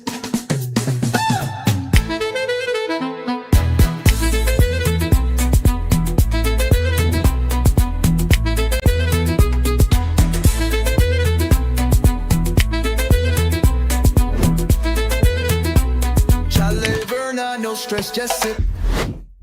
This advert is FDA approved.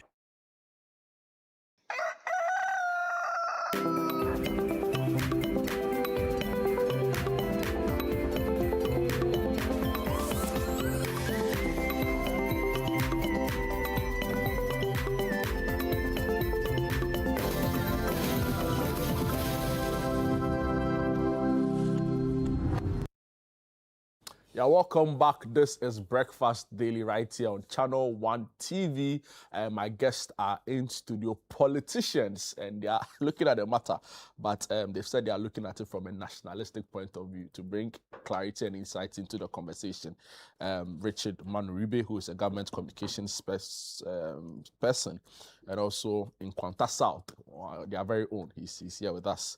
Of course, Ishaq Ibrahim, also a member of the MPP communications team and a law lecturer, also here with me as well. Before I went on a break, Ishaq raised some point as to how your indifference and your lack of acknowledgement to some of your key issues or policies that are struggling, and the fact that they are causing losses to the state, right? He mentioned Akokon Ketenkete, and he mentioned the DGPP, that's the Domestic Gold Purchase Program. Maybe you want to respond to him briefly, then we move on the conversation. Yeah, so Jude, you see, I'm a Ishaq student. but I will not allow him to bully me. That's the reality. Oh. Yes, I'm a student of law, but that will not make him persuade me. He's trying to give me a persuasive acceptance, but then I should admit that there's been losses in Gold Board. But you can agree with me, and then Shaq himself can agree with me. There's nowhere in the IMF report have indicated that the Gold Board has run any loss. And let us put it on record. If there's any losses at Gold Board, the Auditor General report will have come out with their books. If you read the Auditor General report and audited by the books of a Gold Board from page 1 to the last page, there's nowhere indication that the Gold Board has run any loss. Neither did the IMF say anywhere that Gold Board has run any loss. But then he's trying to sit here when you are talking about Gold Board. That's the typical of the MPP person. We are talking about Gold Board. It's like, I didn't talk about Bank of Ghana because we are not here to discuss Bank of Ghana. But we are here to discuss Gold Board the and Bank its of Ghana operationalization. is part of in any day, there's Bank of Ghana topic. It's a major stakeholder in our gold trading. We agree. But when you send your topic with your production, you talk about Gold Board. You understand? So we are diving into the issues of Gold Board.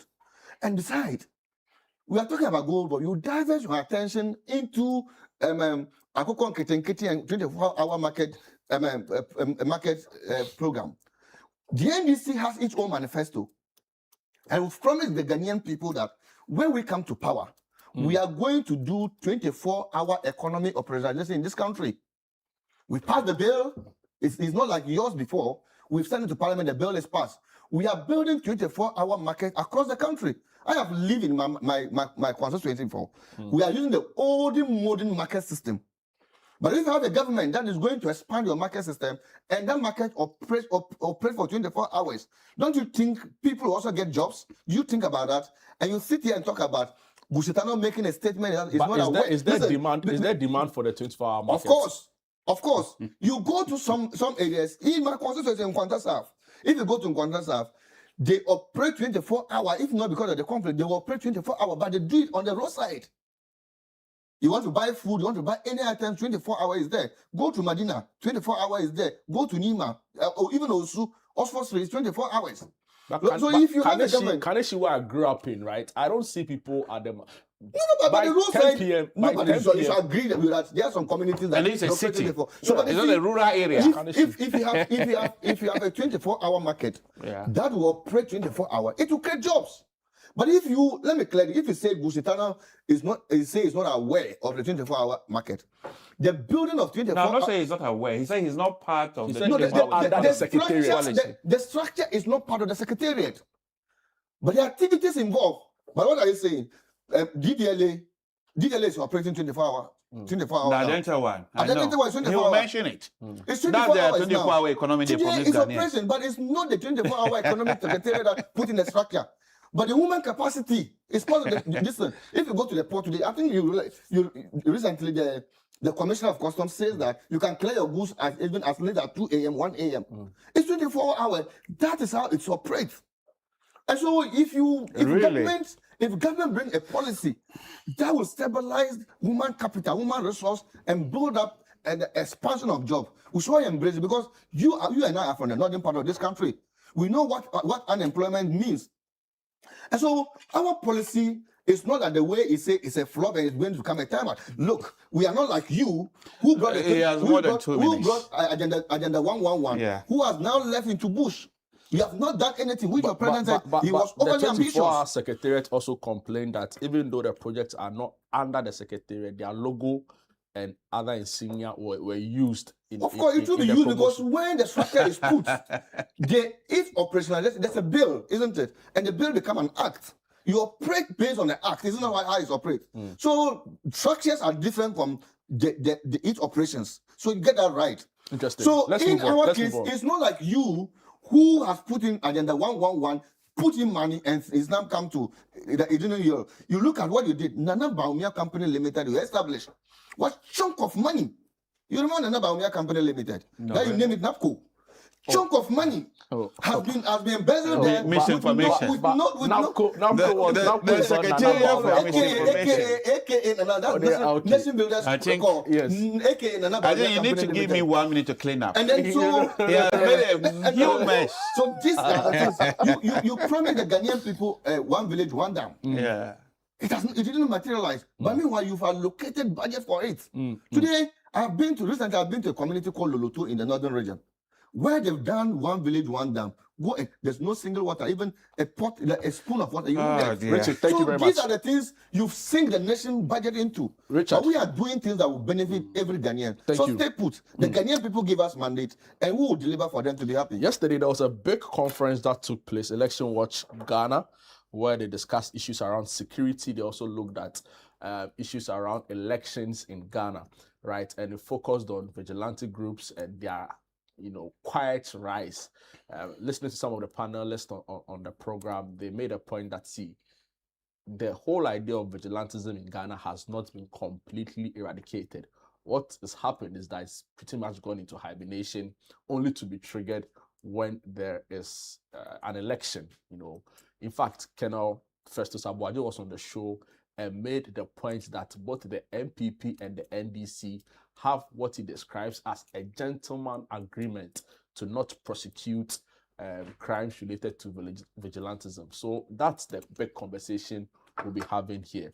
But it's also interesting to note that a month ago, the NDC raised concerns about an MPP group they described was a vigilante group. I'll bring you details of that particular story as the conversation progresses. I'll start off with you, Ishak. Yes. Because remember Ayawaso West Wugon by-election? Yeah. Remember Delta Force when they stormed a court to free one of their persons? Yes.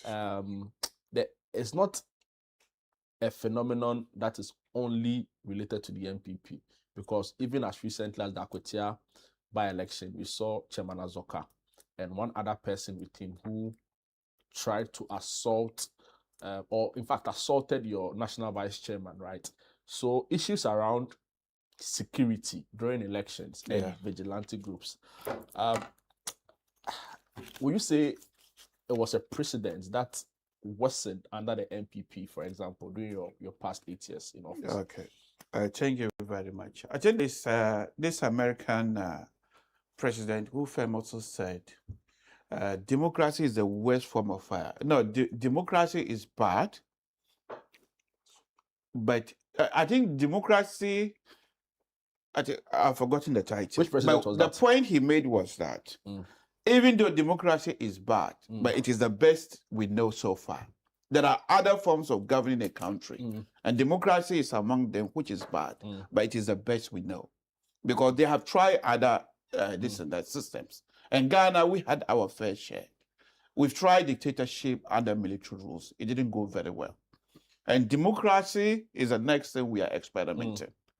And if you compare it to how it is done elsewhere, especially where we borrowed it from.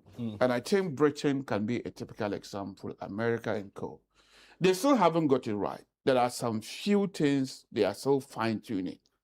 But in our case, it's like year on, we are getting it worse. As you said, I'm surprised. But as you rightly said, it is not only the MPP time that these allegations have been made. I mean, I wanted you to even mention our recent memories. The Electoral Commission offices, they were nearly stopped. In fact, on the election day, I was on TV live on GTV. I heard one of their full soldiers, Malik Basentali, on TV. In fact, they were covering him live. He's a CEO. He's a CEO. He's a national executive. Appointee. Yes. He's a national deputy national communication officer. Yes. And the CEO But of he's his also an employment. I mean, let's address him with his title. For It's God's like I sake. gave you that. I gave you that recognition that you are a law lecturer. Yes. Isn't it? Yes. So that's what you do. Okay. Of course. So he's so, not I mean, really a foot soldier. Yes. No, I think by then, I think at that time, he At the wasn't time you Dorset. saw Malik Basentele on air, Okay. he was Savannah Regional Communication Officer, not a Regional Deputy Communication Minister, Communication Officer, became Savannah Regional Communication So Officer. that even made became it worse. So all that you saw him Okay. was a national officer.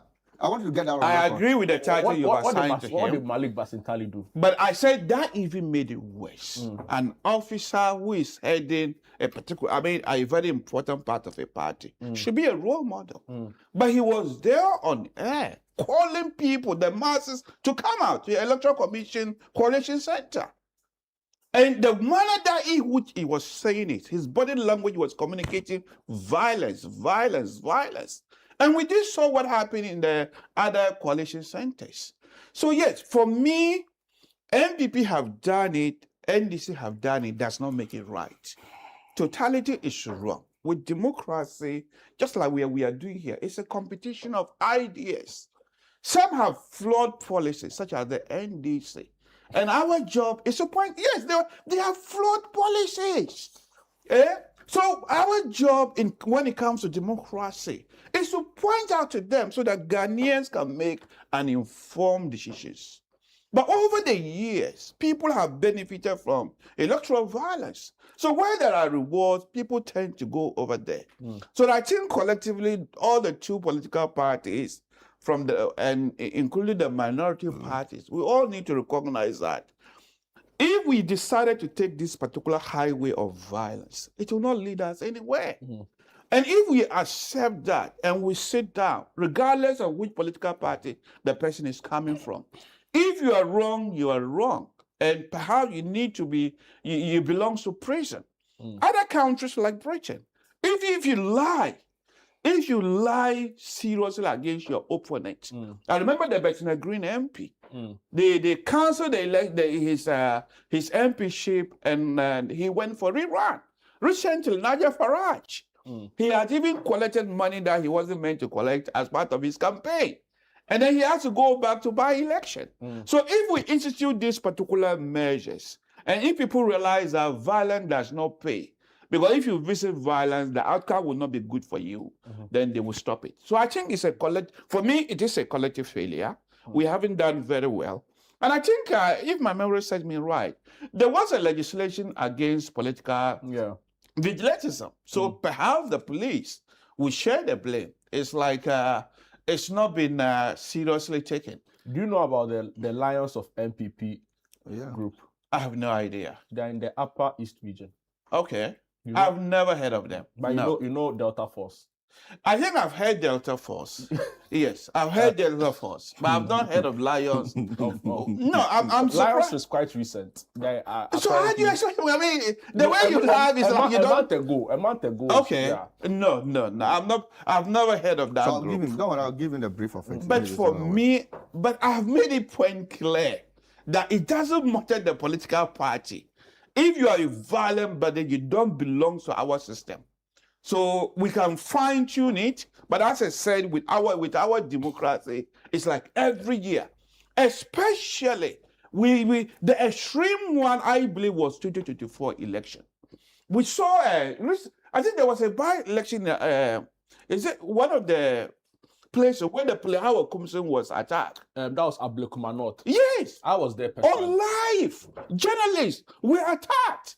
What became of it? There has been no prosecution. No, there was actually a prosecution, and they were sent to court, and they were actually sentenced, right? And I've forgotten the punishment meter, but I think they had to pay some penalty units. They were fined. So if somebody with a deep pocket, you fine them. The reason the judge gave was that most of them were first-time offenders, and they had also pleaded guilty. That is a disgrace. So the judges are equally to be blamed. First-time offender was somebody who has been violent. I mean, I've been going to Sabon prison almost once in a month. First-time offender who had just merely slapped somebody is there.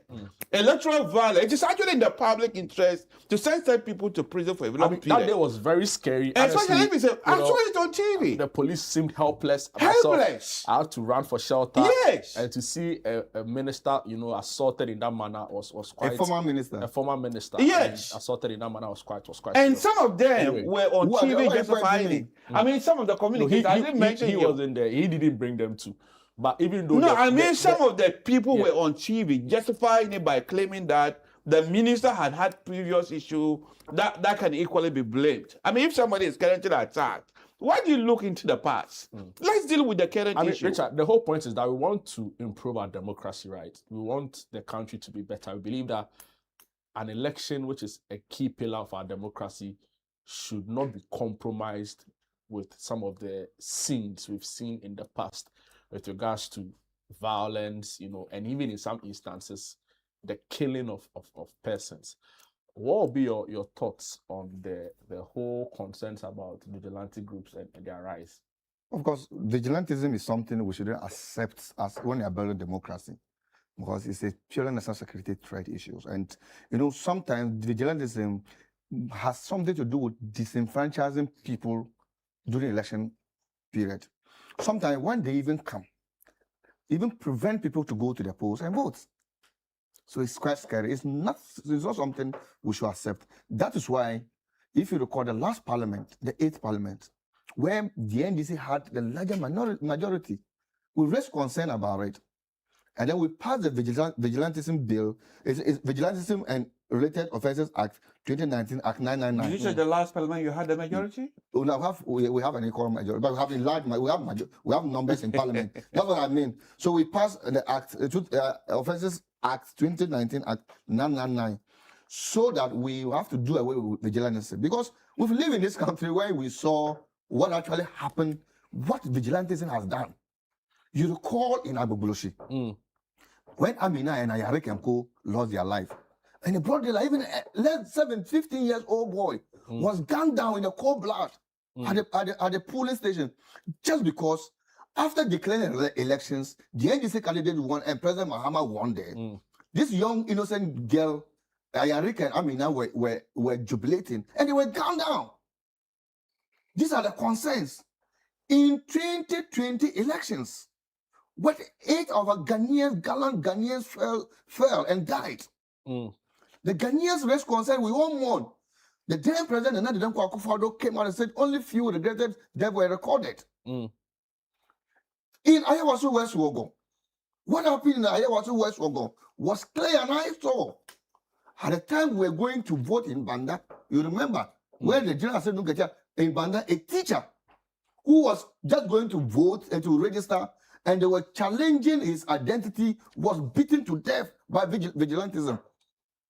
In any case, I don't want to go far. Even myself, I suffered vigilantism in my constituency. In Kwanta South. Who brought them there? We were doing the NPP. In fact, it was even led by their regional national security coordinator, engineering the boys. Was I, somebody who has been a branch executive, been a constituent executive, been a government appointee, I was going to a police station to monitor. Could you imagine that they pinpoint me because these people were rented? And normally they bring rented guys because they don't know the people in the system. They pointed me that I was a Fulani man. And I shouldn't come to the police station. In fact, some of us even dodged bullets at the police stations. They say you shouldn't come because you were Fulani man. Yes, you dodge some bullets. of us dodge bullets at the police stations. Oh, it will seem to be like a gimmick to you, but that's the reality. So I am saying that. Did you report it to the police? Okay, the police was aware at Nkwanta. I'm not. Why would I lie? So I am saying that. The question is, did you report it? I did by then. Even the immigration was there. All the security officers were there. Because the Nkwanta South constituency is also with the border communities in the Togo. So the moment they see a familiar face, they don't know you, they'll go after you. And that's what the NPP did. So what happened? So that is why both NDC and NPP has raised concern. And we passed a Vigilante Act 999. But recently what happened in Napa is, the NPP went and organized another Lions. Lions, pro-election, to start engineering themselves through elections. We've lived in this country in 2016 when they brought South Africans. You remember, to come and train people in this country.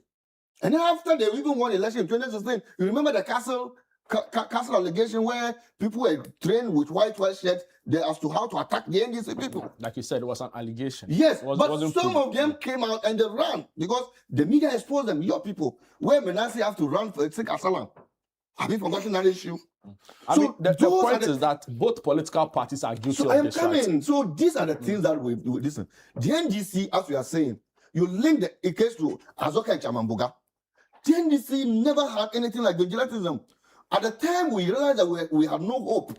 We have no, because the security. Do you speak that Barney? The security were not behind us. Did you hear the exchange? Nobody was behind. We decided. But across this table, I get your point. I want us to just move on and talk So about. I want to see. But we need to condemn I this, want right? to give you the preamble. I want to give you the equalization. I want to give you I'm not sure I want about to give it. you the preamble and tell you what the current government is doing to make sure we have a safer elections. So these are the things we pass through. So currently, President Mahama and the National Security Coordinator, he read Osman spoke yesterday, and the Interior Minister started was that no, every Ghanaian is a Ghanaian. The voice of the political party you belong to. Let us destabilize the vigilantism because there's an act that is passed. So we need to kick it. We will need to kick it out. That is what the National Security Coordinator has warned. Thank you. Whether you are a lion, you are honey badger, you are whatever. I think there's a bugaboo or something. Bugaboo dog and whatever it is. Yeah. You must stop it. Fair because President Mahama, as a president and the National Security, we want to get free, but fair, just because and Ishaq transparent raised it, elections. you condemned the Ablekuma North one, right? Where Hawa Kumsi Yes, was attacked. no, I look in Ablekuma. Did you condemn it? It was one of the things I condemned the act of Hawa Kumsi. But you never mentioned it. As a Selective minister, memory. No, as a minister, you don't need to go to the police station. Oh, As so a Hawa minister, Kumsi is the one You don't need to go to the police station with that grand star. Do you condemn I condemn it. That is why. If you condemn it, then let's move on. Interior minister Doesn't matter how she entered there. No, the way she entered, but the people that even attacked her. Just as you give him the opportunity to clean up. I need to clean up this. No, let's move to a national channel. No, but let me just clean it up. They were arrested and prosecuted, and they were Okay. fined to Thank pay you. damages. Ishaq. Yes. Paul Afoko, he Yes. wants to be national chairman. Yes.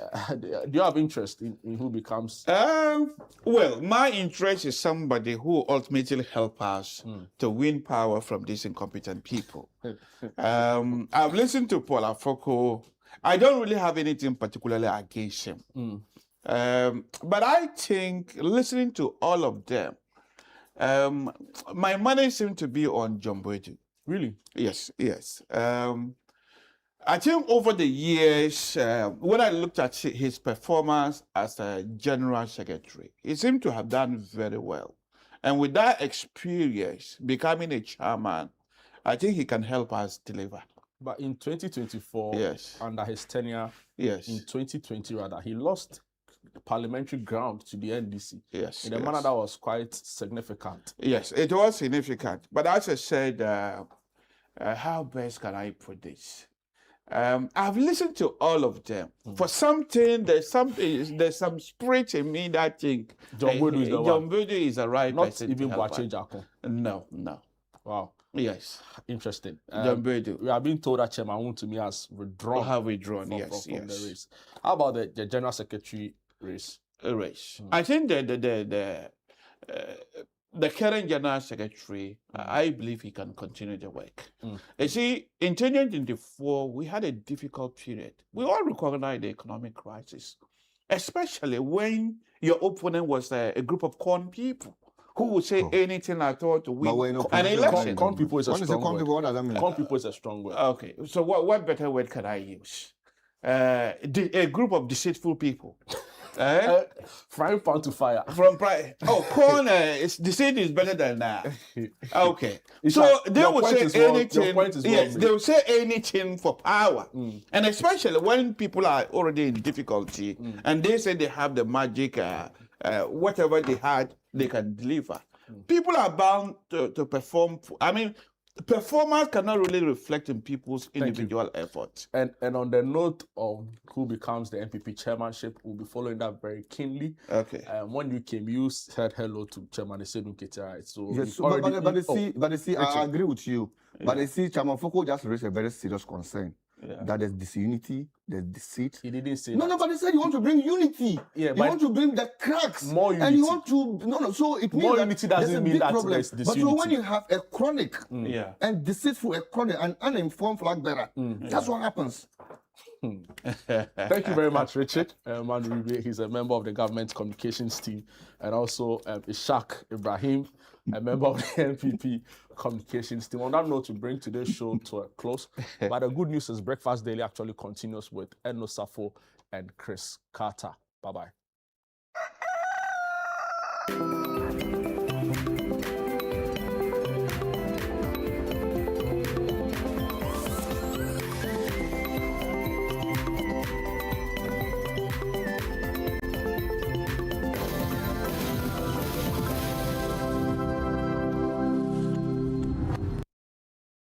The This is Ghana Exhibition 2026 is almost here. Get ready for 2 exciting days of celebrating Ghanaian creativity, innovation, enterprise, and excellence. Discover amazing made in Ghana brands across fashion, food, agriculture, technology, beauty, automobiles, hospitality, creative arts, and more. Come discover, come connect, come experience the very best of Ghana. The date is the 29th and 30th of August 2026. The time is 10 a.m. to 5 p.m. daily, and the venue is F4 Sutherland's Children's Park. Don't miss it. Call 0205-973-973 or 0558-973-973 to register. The This is Ghana Exhibition 2026 is powered by Channel One TV with support from City FM, and it's proudly sponsored by EcoBank, MTN, the Ghana Investment Promotion Center (GIPC), and the Ghana Enterprises Agency (GEA). This is Ghana Exhibition 2026, celebrating Ghana, showcasing excellence.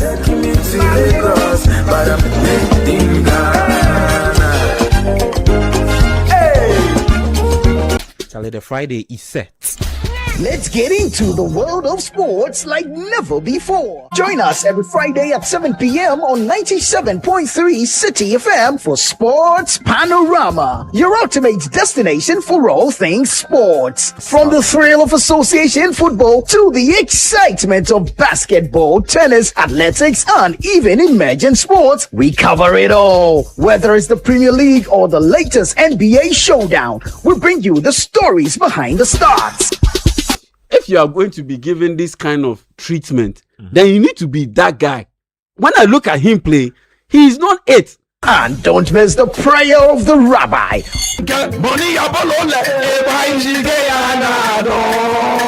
We're not just about the games, we're about the community. Charlie, you two guys, we love you all, yeah. You guys be hard guys, because see, before we go sign in, we had almost This is your song. more than 200. Or when it's time for Don't Call Me. It's Don't Call Me time. Tune in every Friday at 7 p.m. only on 97.3 City FM. Sports Panorama, where sports come alive. Sports Panorama, your weekly sports fix. Don't miss out on the action. Sports Panorama. Catch the excitement every Friday. Welcome to The Point of View. This is your favorite current affairs show here on Channel One Television. On The Point of View, we pick the right topics, get the right guests, and ask them relevant questions on issues that matter to you.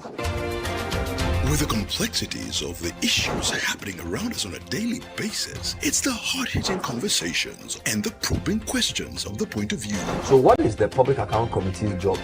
So what we do is to scrutinize, clarify, and find out why certain infractions have been made. What do these IMF programs try to do? The current program is for budget support. Okay. There are no projects attached. That teases apart the twisted entanglements of politics and governance, as well as religious and social discourse. The Point of View brings you the policymakers and duty bearers and drills down to the very bottom of issue. What authority do you have? The Point of View airs every Monday and Wednesday at 9 p.m. only on Channel One TV. This is where stories rise, where strength speaks, and legends are born. From hundreds of entries, only 10 The Community Tracker is a parliamentary accountability project, a collaborative initiative between Channel One TV and the African Center for Parliamentary Affairs. Serving as an evidence-based project, Community Tracker documents and assesses development projects across constituencies in Ghana. The initiative includes the development of an attractive database map that identifies and tracks infrastructure projects, making information publicly available and promoting greater accountability. The program empowers communities to identify their priority development needs, monitor project implementations, and hold duty bearers accountable for the delivery of public services. It provides visibility for members of parliament who are delivering tangible development outcomes in their constituencies. Through the tracking and documentation of constituency-level projects, the program seeks to strengthen accountability in public infrastructure delivery while giving communities a meaningful voice in evaluating the impact of development interventions. The Community Tracker airs on Mondays at 7:30 p.m. with repeat broadcasts on Tuesdays 11 a.m. and Saturdays 5:30 p.m. only on Channel 1 TV.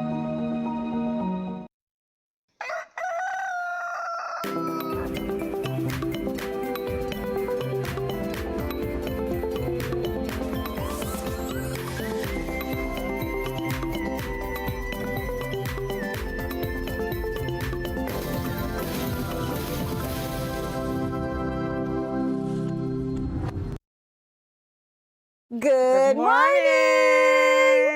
I like It's the way a we're singing in beautiful harmony. morning, Eno. And this is the first time we're actually sitting together on air. Yes. We're always hanging out down there, talking, Yeah, but doing never on makeup, set but together. never on set together. Never on set together. It's amazing. How are It's you? amazing. I'm fine, thank you. I'm excited about today. Okay. And besides, I'm also working hard for a marathon. What Yeah, marathon? there's gonna be a marathon in September, so like I've been working hard for it. So like, girl. So I feel good. Okay. Okay. I like that. I like that you feel good. Right. And, this is Breakfast Daily. We're continuing from where Jude left off. I am Eno Safo. Find me across all social media platforms, Eno_S. And my name is Chris Carter. Thank you so much for joining us. Remember that you are also part of the show, so feel free to join in at any time by sending in your messages via the WhatsApp number on your screen. If you're watching us on social media and you want to contribute to any of the topics, or you just want to, give a shout out to one of your loved ones, use the hashtag Breakfast Daily, especially for X and Facebook. Now, if you're watching us on YouTube, there is actually the comment section right there where you can leave your thoughts, your wishes, your contributions, your opinions, and even facts that you think you have. Drop it right there and we will get to read it on the show. Definitely. Let's start off with the weather so that at least we know what to do when we're moving about town.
Per usual, this is an 18-hour forecast for Ghana, valid from 6 a.m. today, and it's going to be mostly cloudy conditions, which are going to prevail across most parts of the country this morning, with mist or fog patches expected over parts of the coastal, forested and hilly areas. Slight rain or drizzle may also occur in a few places across the coastal and inland areas. But as the day progresses, intervals of sunshine and cloudiness will prevail over most parts of the country, while rainfall and thunderstorms are likely to affect parts of the middle, transition and northern sectors from the late afternoon into the night. But there's going to be a relatively cool night, and early morning temperatures are expected across the country. The state of the sea, as usual, is rough.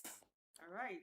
And this is from the Ghana Meteorological Agency. So feel free to follow them on all social media platforms.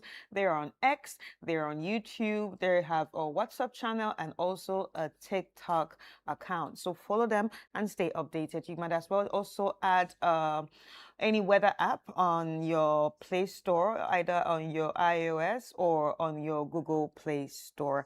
And now it's time for us to get into some of the reminders. So the big one coming on Saturday and Sunday. We have been talking about it, ladies and gentlemen. It's all about the This Is Ghana Exhibition 2026. It's going to be happening on the 29th and the 30th, which is this Saturday and this Sunday at the Efua Sutherland Children's Park. It's been a month of talking about it. It's been a month of reminding you, pay, make that call, make that call. But if you're just joining us for the first time and don't know what this is about, this is actually like the biggest market of, you know, This Is Ghana product. So if you have a product, service, or innovation that is made for Ghana and beyond, and you want everyone to know about it or even have a feel of it, this is the right place to showcase. And along the years, we've seen different industries when it comes to the This Is Ghana exhibition, from the academia to technology to automobile to food processing to agri tech, even the agriculture sector too. Different things, fashion, lifestyle, beauty, so many things that you get to experience at the This Is Ghana exhibition. I don't know what you're waiting for. If you have already made that call to say, hey, I want to be part of it, and you have not made your payment yet, this is the last week. And I'm sure in a couple of days, you're going to be here that, you're going to hear that it's sold out.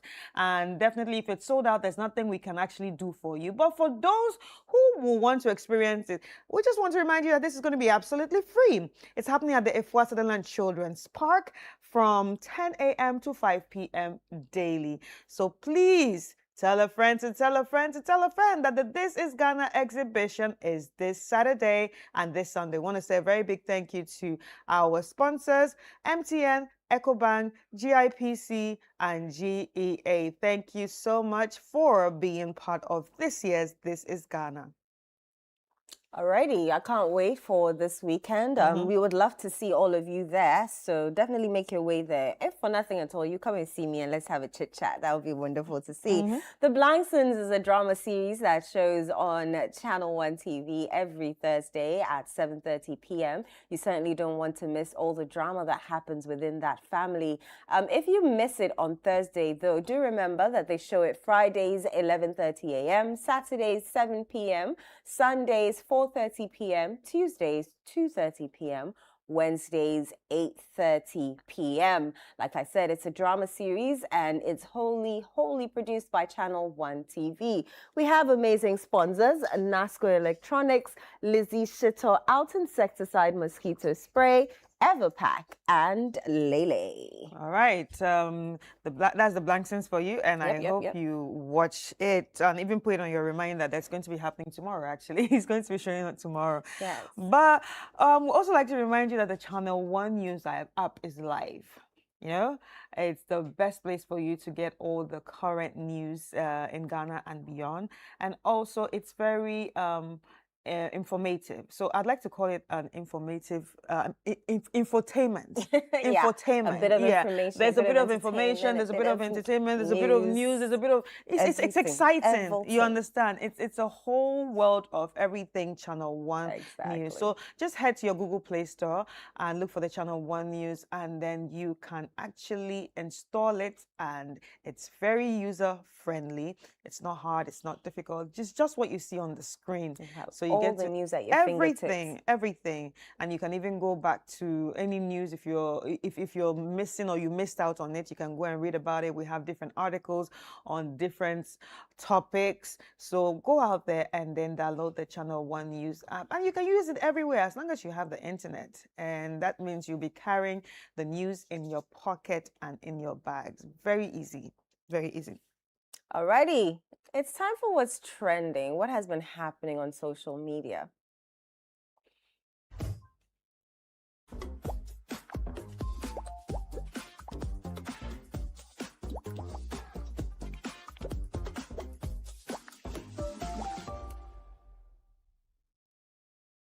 Alrighty, what has been trending? We're starting with some very unfortunate and very sad news. Do you know who Dolly Parton is?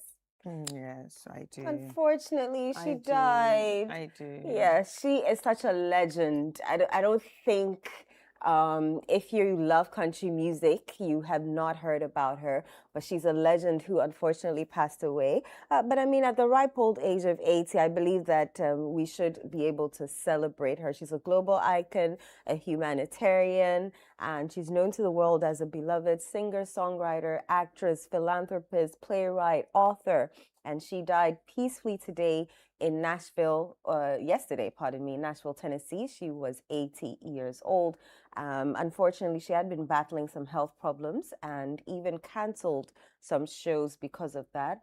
Dolly's preceded in death by her beloved husband of 59 years, Carl Thomas Dean, who passed away in 2025, and her mother, Abby Lee Caroline Owens, who passed away in 2003.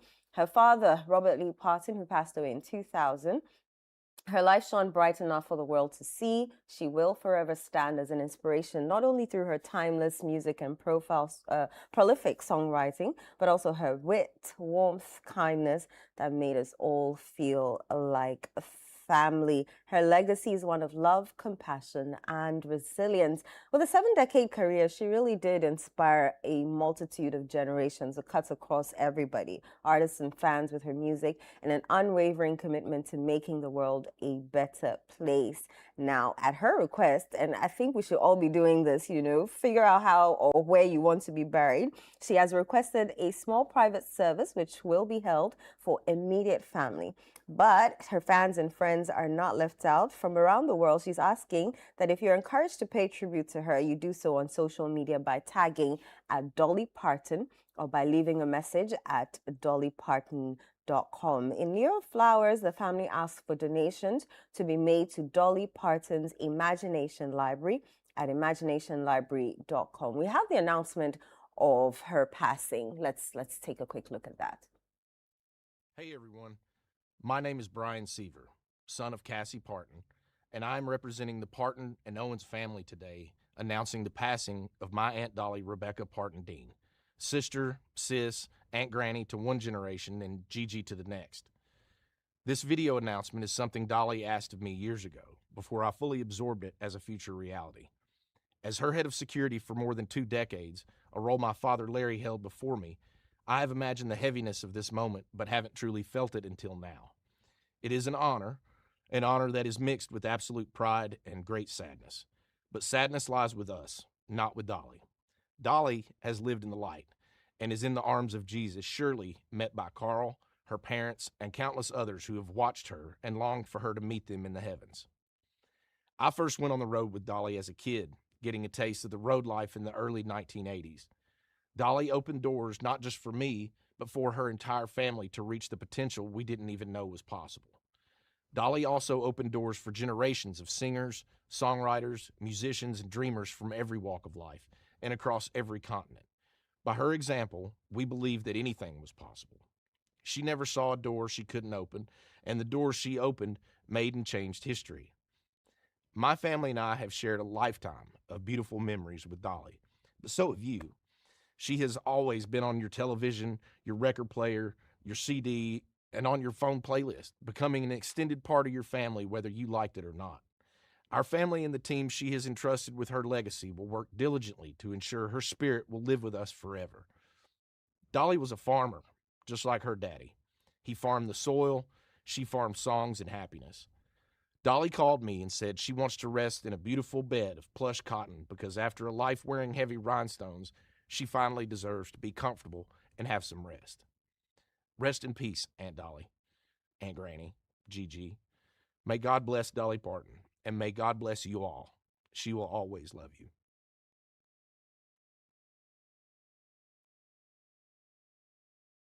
Back through the years I go wandering once again, back to the seasons of my youth, and I recall a box of eggs that someone gave us, and how my mama put the eggs to use. Now, there were eggs of many colors, but every piece was small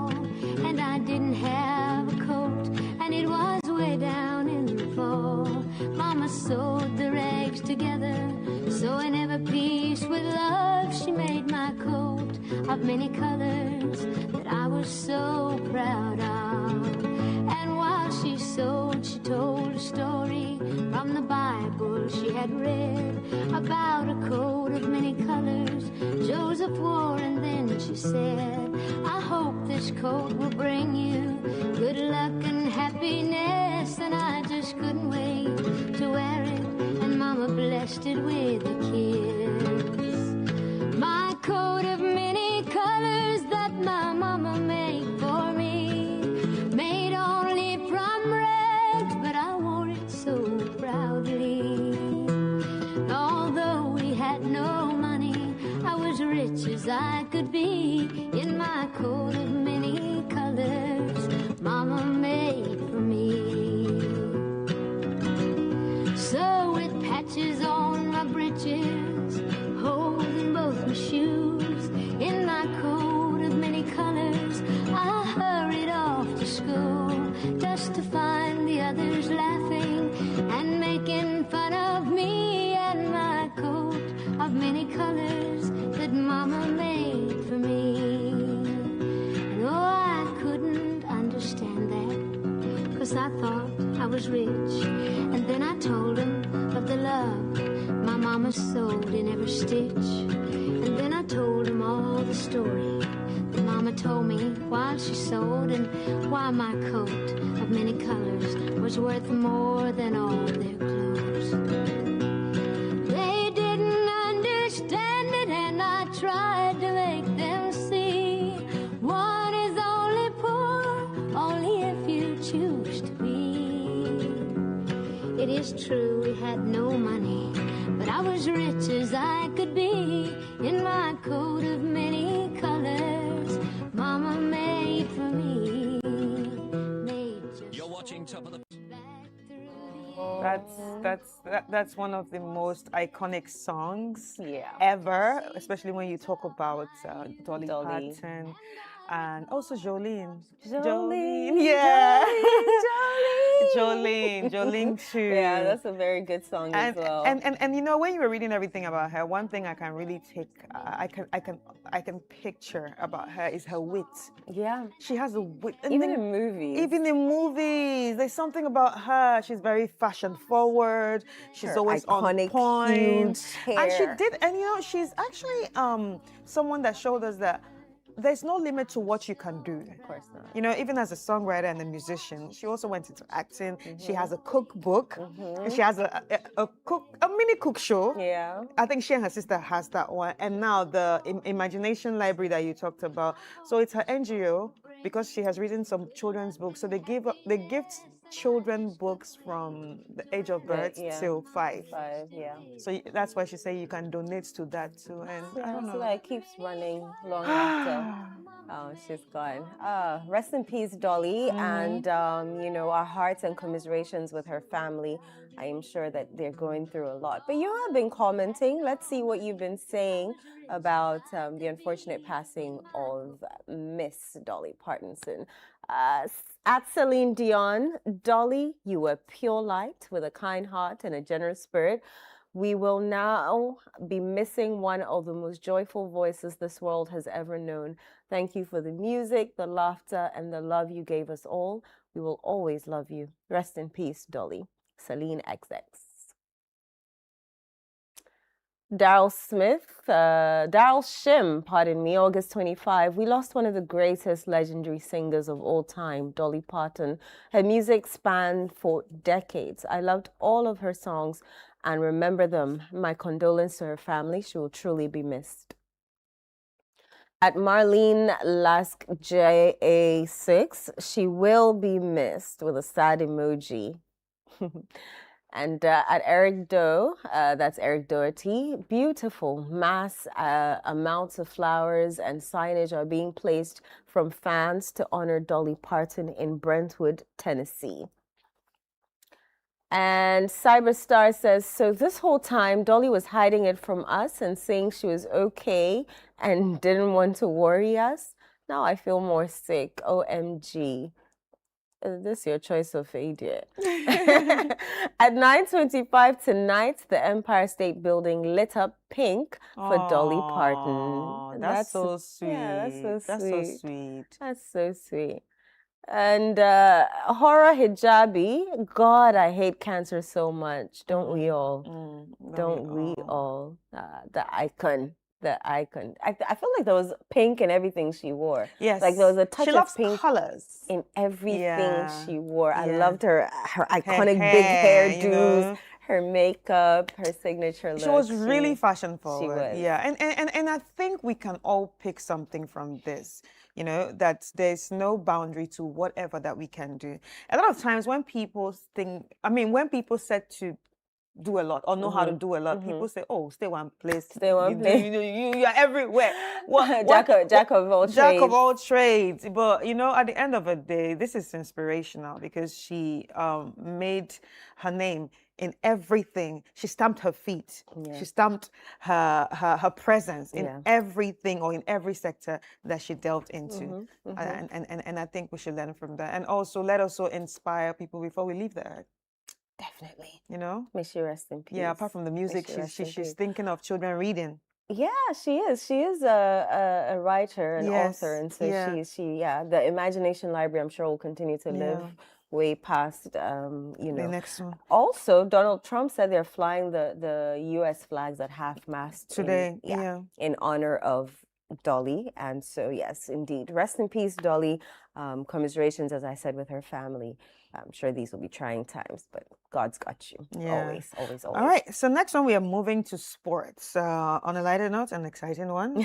Semenyo actually makes history with PFA Premier League Team of the Year selection. Now, Antoine Semenyo, who's a Manchester City and Ghana forward, is trending primarily because he was named in the PFA Premier League Team of the Year for the 2025-26 season of August 25, 2026, the first Ghanaian player ever selected for it. So the PFA Team of the Year is voted by fellow professional players.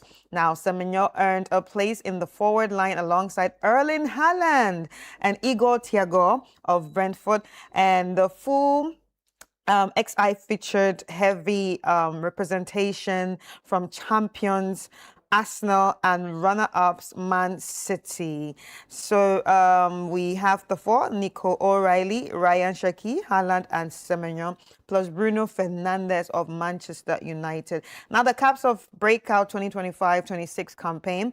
He started strongly as Bournemouth, then joined Manchester City in January 2026 for a reported 62.5 to 65 million pounds. Now that's around 72 million euros. Now he scored the winner of the FA Cup final, a memorable backheel flick against Chelsea, now which contributed to the EFL Cup win.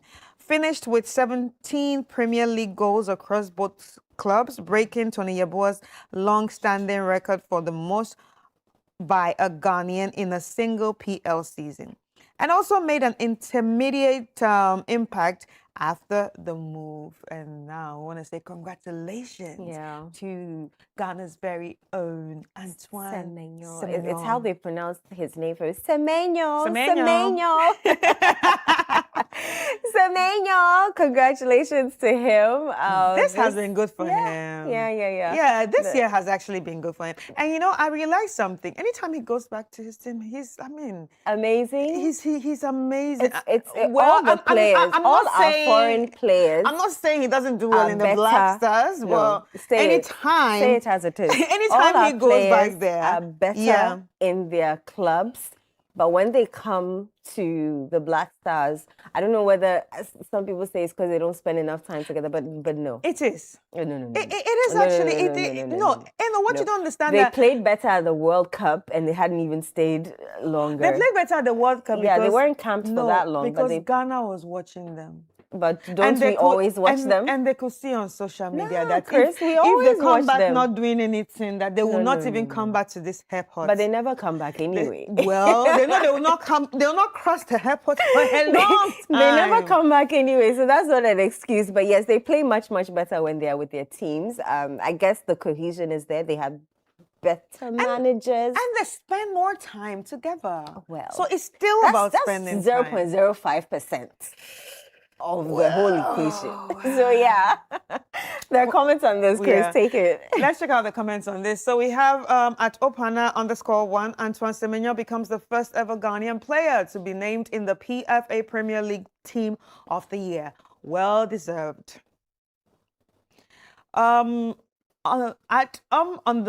Josh, the move to City was a smart decision. That's exactly what I'm saying. Ever since he entered City like this, it's been back to He's been back to back. I know yeah. Arsenal are kicking themselves in the foot. At King_George 72, he go dominates more. Of course. Yes. Yes, we're going to pray for that. And at Kush_Cuckoo, congratulations, Antoine Semenyo. This is the least that really matters. Your peers recognize your greatness. That's good. It's true, though. At Salkwete, Antoine Semenyo, first Ghanaian ever named in the PFA Premier League Team of the Year. Clap, clap, Yay, clap, clap. yay, yay, yay, yay. Yep. And that is Antoine Semenyo. Congratulations to him from Eno and I and all Breakfast Daily. Now, another interesting one. Now, this is very, very interesting. It might make each and every one of you change your minds on where to give birth and where to get pregnant. So, Singapore is actually in the trends because now, the Prime Minister came out yesterday, and that's Lawrence Wong, on National Day rally, and he delivered a very wonderful speech. Now, guys, I need you to listen carefully because you will be like, what? The annual NDR in Singapore is Singapore's most important political speech of the year. Wong outlined responses to a more uncertain global environment, covering 4 main themes: strengthening family, embracing technology responsibly, staying open and connected, and building a future-ready Singapore. Now, the key announcement that drew attention is majorly around family support. So there's going to be enhanced child care leave. That is 8 to 12 days of working parents, depending on the number of children under 12. A new SG child support package that is going to be providing nearly 70,000 Singapore dollars. Wow.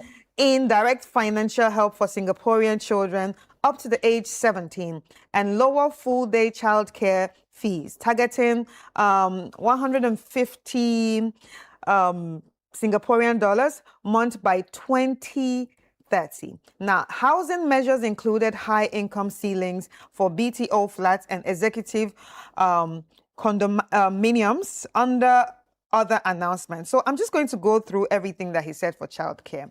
Now, a baby's gift is going to be $10,000. A medicine grant for $5,000. A 5,000 child development initial grant, adding to 5,000 Singaporean dollars for dollar extra matching grant. Now, every Singaporean child will continue to get annual credits of 2,000 Singaporean dollars from age 1 to 16. And now at 17, every Singaporean child will get an additional 10,000 Singaporean dollars deposited into their post-secondary school education account. In total, every child will receive nearly 70,000 Singaporean dollars, and that is 55,000 US dollars as they grow up. Now, families with more children will receive more support. Wow. Does it include baby tourism? Because I'm ready to go and give birth in Singapore. Having read all this, I just read it. So let us watch Mr. Wong delivering this announcement because children you have, the more leave you will get. Every working parent will get 8 days with 1 child, age 12 and below, 10 days with 2 children, age 12 and below, and 12 days with 3 children, 3 or more children. When you add it up, the increase is significant. Take a working couple with 3 primary school children. Today, they receive 4 days of childcare leave. With these changes, they will receive 24 days. Every newborn will receive a baby gift of $10,000. A MediSave grant of $5,000, and a child development account with an initial grant of $5,000 and a dollar-for-dollar matching grant of another $5,000. This is what you get at birth, but the support will not stop there. Every child will continue to get annual child credits of $2,000 every year from age 1 all the way to age 16. They will also get EduSave top-ups every year in primary and also in secondary school. And at 17, they will get a further top-up of $10,000 into their post-secondary education account. So we will give first-timer families applying for a new flat 1 additional ballot chance for every child they have or are expecting.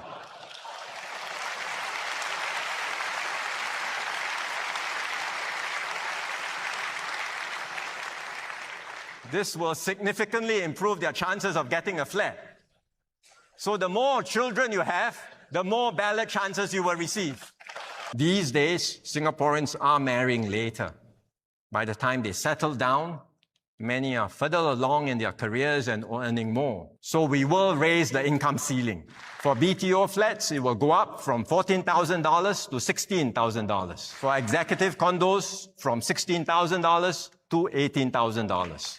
South of Jurong Island lies another cluster of islands. There's Semakau, which houses our offshore landfill, Bukom, where our first refinery still operates, Pulau Sudong, and a few smaller islands here. Over the coming decades, we intend to merge.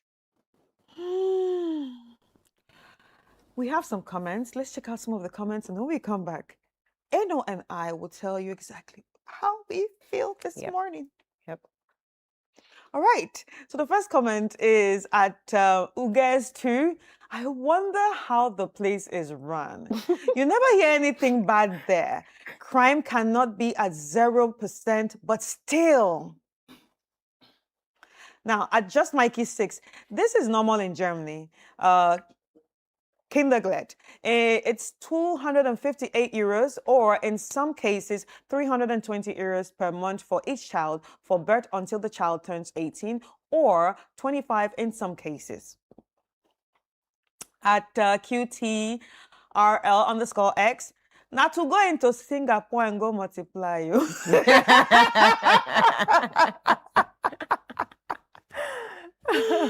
At all_customers, when God said, be fruitful and become many things, and become many, this is what he meant. I congratulate the unborn citizens of Singapore in advance.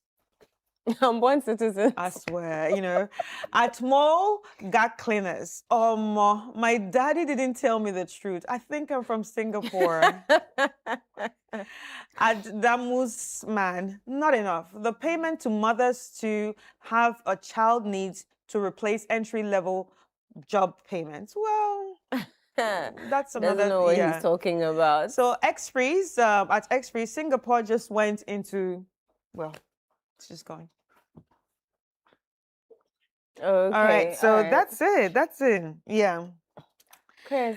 Well, I'll see you later. You're going to Singapore, of course. right? You're I'm going to Singapore. Yes. You're going to Singapore. There's such a thing as birth tourism, and so I'm going there because when my child comes, he gives birth in Singapore, becomes a Singaporean. No? Yes. Thank you very much. You know, but you know, because those benefits are amazing. Well, I think it's very important. Like everyone emulates what they are doing, so it actually also helps the family. Yeah. Apart from helping the family, there's also if you look at Asia right now, there's a decline in childbirth. So this is a way to encourage people. You But know, they put a give cap. birth and we're gonna help I remember you. that China put a cap on how many kids someone could have. Yeah. And so that also maybe led to the decline in their Because population. And in so, Japan, especially the youthful age. I think in Japan or Korea, there's a serious decline where the women have actually even said that no, we're not going to give birth again. Yeah. Do you understand? Because their freedom their freedom to work was taken away from them when they get pregnant. So most of them say, okay, we're not going to do this. So the government also starts saying, okay, please now come, we'll give you some money. The same thing they're doing in Singapore. Yeah. Please, if you give birth, we're going to give you some money. We're going to give you some money. We're going to give you, because the population definitely is declining. Yeah, and I mean, Africa has a youthful population. So nobody's going to give us money? Please, so have you finished solving your issues? Have you finished solving your issues? But also another thing I also realized that this is not just, about it's still under family. They also talked about housing. Yeah. They're trying to solve their housing problems. Yeah.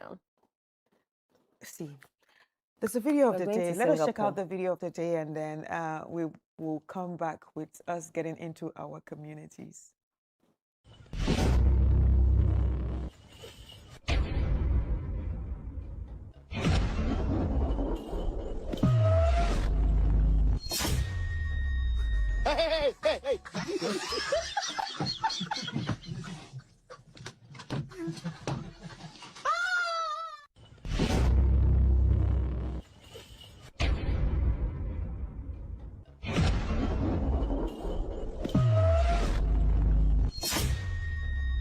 Hey.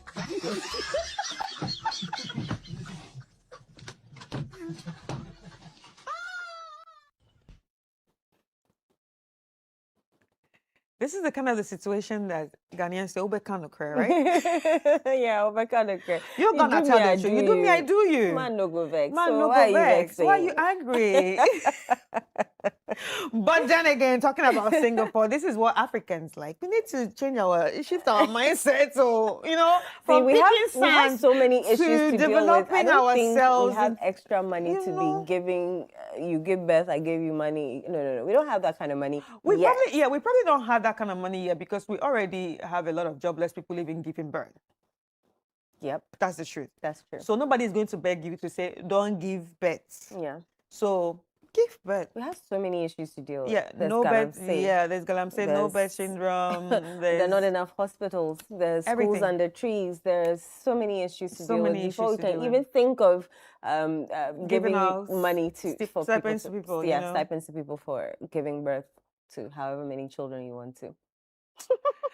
Alrighty, Africa. that was our what's happening on social media trends and all of that. We'll be right back. We have so much more for you. Don't go away.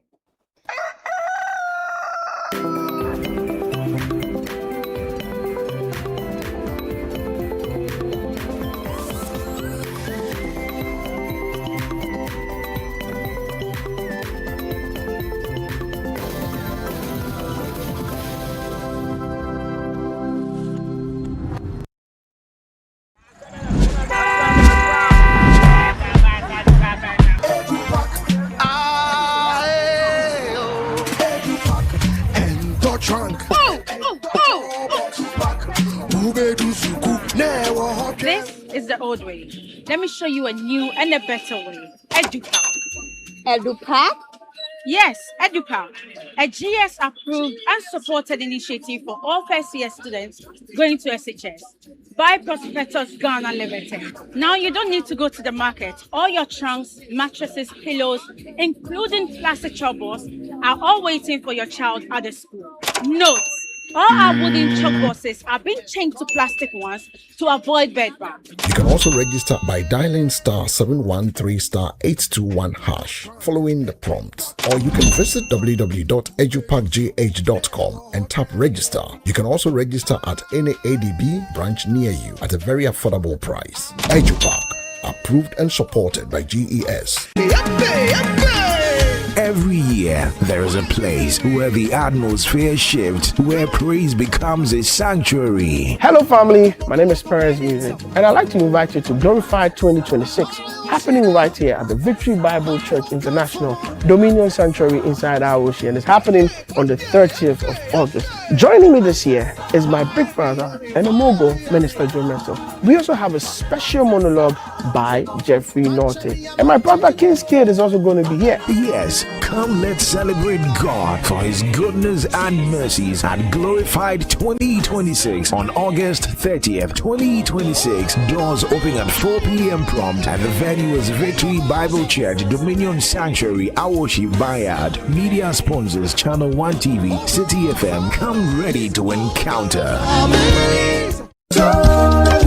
The This is Ghana Exhibition 2026 is almost here. Get ready for 2 exciting days of celebrating Ghanaian creativity, innovation, enterprise, and excellence. Discover amazing made in Ghana brands across fashion, food, agriculture, technology, beauty, automobiles, hospitality, creative arts, and more. Come discover, come connect, come experience the very best of Ghana. The date is the 29th and 30th of August 2026. The time is 10 a.m. to 5 p.m. daily, and the venue is F4 Sutherland's Children's Park. Don't miss it. Call 0205-973-973 or 0558-973-973 to register. The This is Ghana Exhibition 2026 is powered by Channel 1 TV with support from City FM, and it's proudly sponsored by EcoBank, MTN, the Ghana Investment Promotion Center GIPC, and the Ghana Enterprises Agency GEA. This is Ghana Exhibition 2026, celebrating Ghana, showcasing excellence.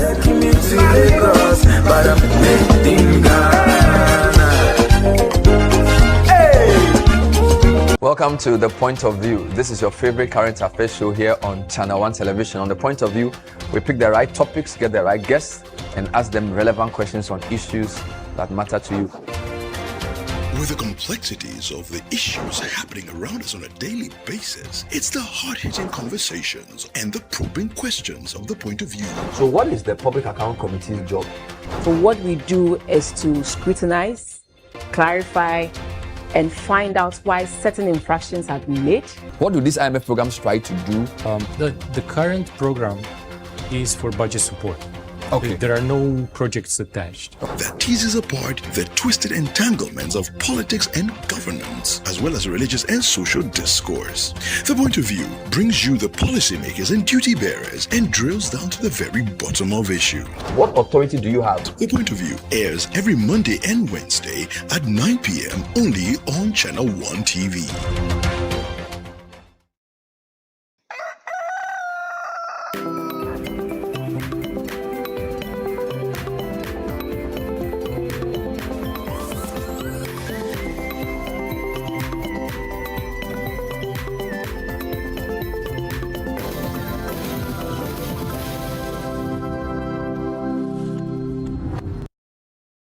Welcome back to Breakfast Daily right here on Channel 1 TV with me, Inu Safo, and Chris Carter. It's now time for our community focus.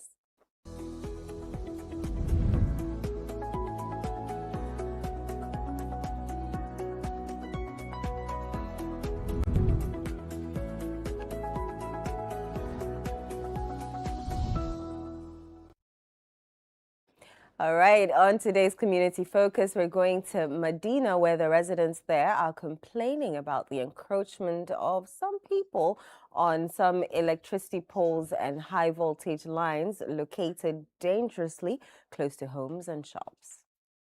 Electricity poles and high voltage lines are critical to the distribution of power across the country, but in some communities, the encroachment of buildings and commercial structures on electricity infrastructure is raising serious safety concerns.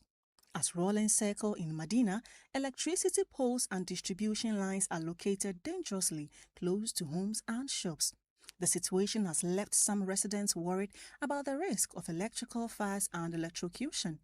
During Channel 1 News' visit, some residents declined to speak on camera because of concerns that their structures may have been improperly constructed close to electricity infrastructure. But a shop attendant, Kofi, not his real name, says he fears for his safety. He works in a shop where an electricity pole passes through the structure. Despite his concerns, Kofi says the difficulty of finding a job has compelled him to continue working there. This is what I do. Yes, I completed school. There's no job coming, so I have to be doing some side jobs, and then I am very concerned because my dad is an electrician. He always tells me with a high tension, if one even tears up and then you come in contact with it, it's something very, very deadly. Over here, you see posts scattered around talking about assemblies. Sometimes, if it has been approved or not, they will still find their way. And even sometimes, it's the assemblymen or women who would approve it. I'll urge the authorities to take this very serious, and then if there is any measures or stuff they have to do, they have to quickly do that, not just here but nationwide. A trader in the area also questioned why such potentially dangerous situations have been allowed to persist. Light deɛ ho asɛm ka yɛ tu tie wɔ radio so a wote sɛ ɛna agya atɔ ha ɛna agya atɔ obi fie ne nyinaa yɛ light no mu a wires no mu a ebi wɔ hɔ a ebinbɛn ɛmfa obiara ho obiara nhyɛ sɛ o ade wei daakye ɛbɛha so obiara mfa n'adwene kɔ ho. But anke sɛ tem bia ye wɔ hɔ na ye hwɛ sɛ saa ne manema enko yi a ɛsɛ ntia ye wɔ assemblymen ɛwɔ ha ana sɛ MP foɔ electricity foɔ bi krapa ne yankamama as time goes on no na wɔ mu ɛkɔ rounds ɛhwɛ but sɛ yɛn a yɛti ɔman mu sɛ yanka hwi yɛmfa ho a wɔn hu yɛn haw nti ɛsɛ yɛn no ɛna tem bia no yɛ bɔmmɔden asɛ yɛn ho bibi saa na yɛn reporti. Samuel, a fiber optic engineer, recounted a fatal incident he says was linked to the proximity of electricity infrastructure to residential structures. He also explained how such incidents can affect telecommunications and fiber optic networks. One hour close to the post, like Obetimo the whole baby, the Abre one, because that's high tension. Uncle for I own containers now, they are what they have been banned. It's not fine. They will move the people away from the high tension. Maybe some 50 meters away from the pole or something like that. I think that one would be very better. I would say like maybe some 3-4 meters away. Like one band too much. Assembly no or there. In fact, where we need me there one time there was a container at one of the sites or Ajengano. And then, all of a sudden, an primary bejumano. Who there, electric fire, what caused my a jar to container no more. And then it was, like now, or show, wash show totally. So, and even or affected one, some of our fiber cables. At Pokwasi ACP, the situation is even more striking. An electricity pole passes directly through the ceiling of a building that houses residents and a supermarket. The development has prompted the Ganot Municipal Assembly to announce plans to clamp down on structures constructed in unsafe locations.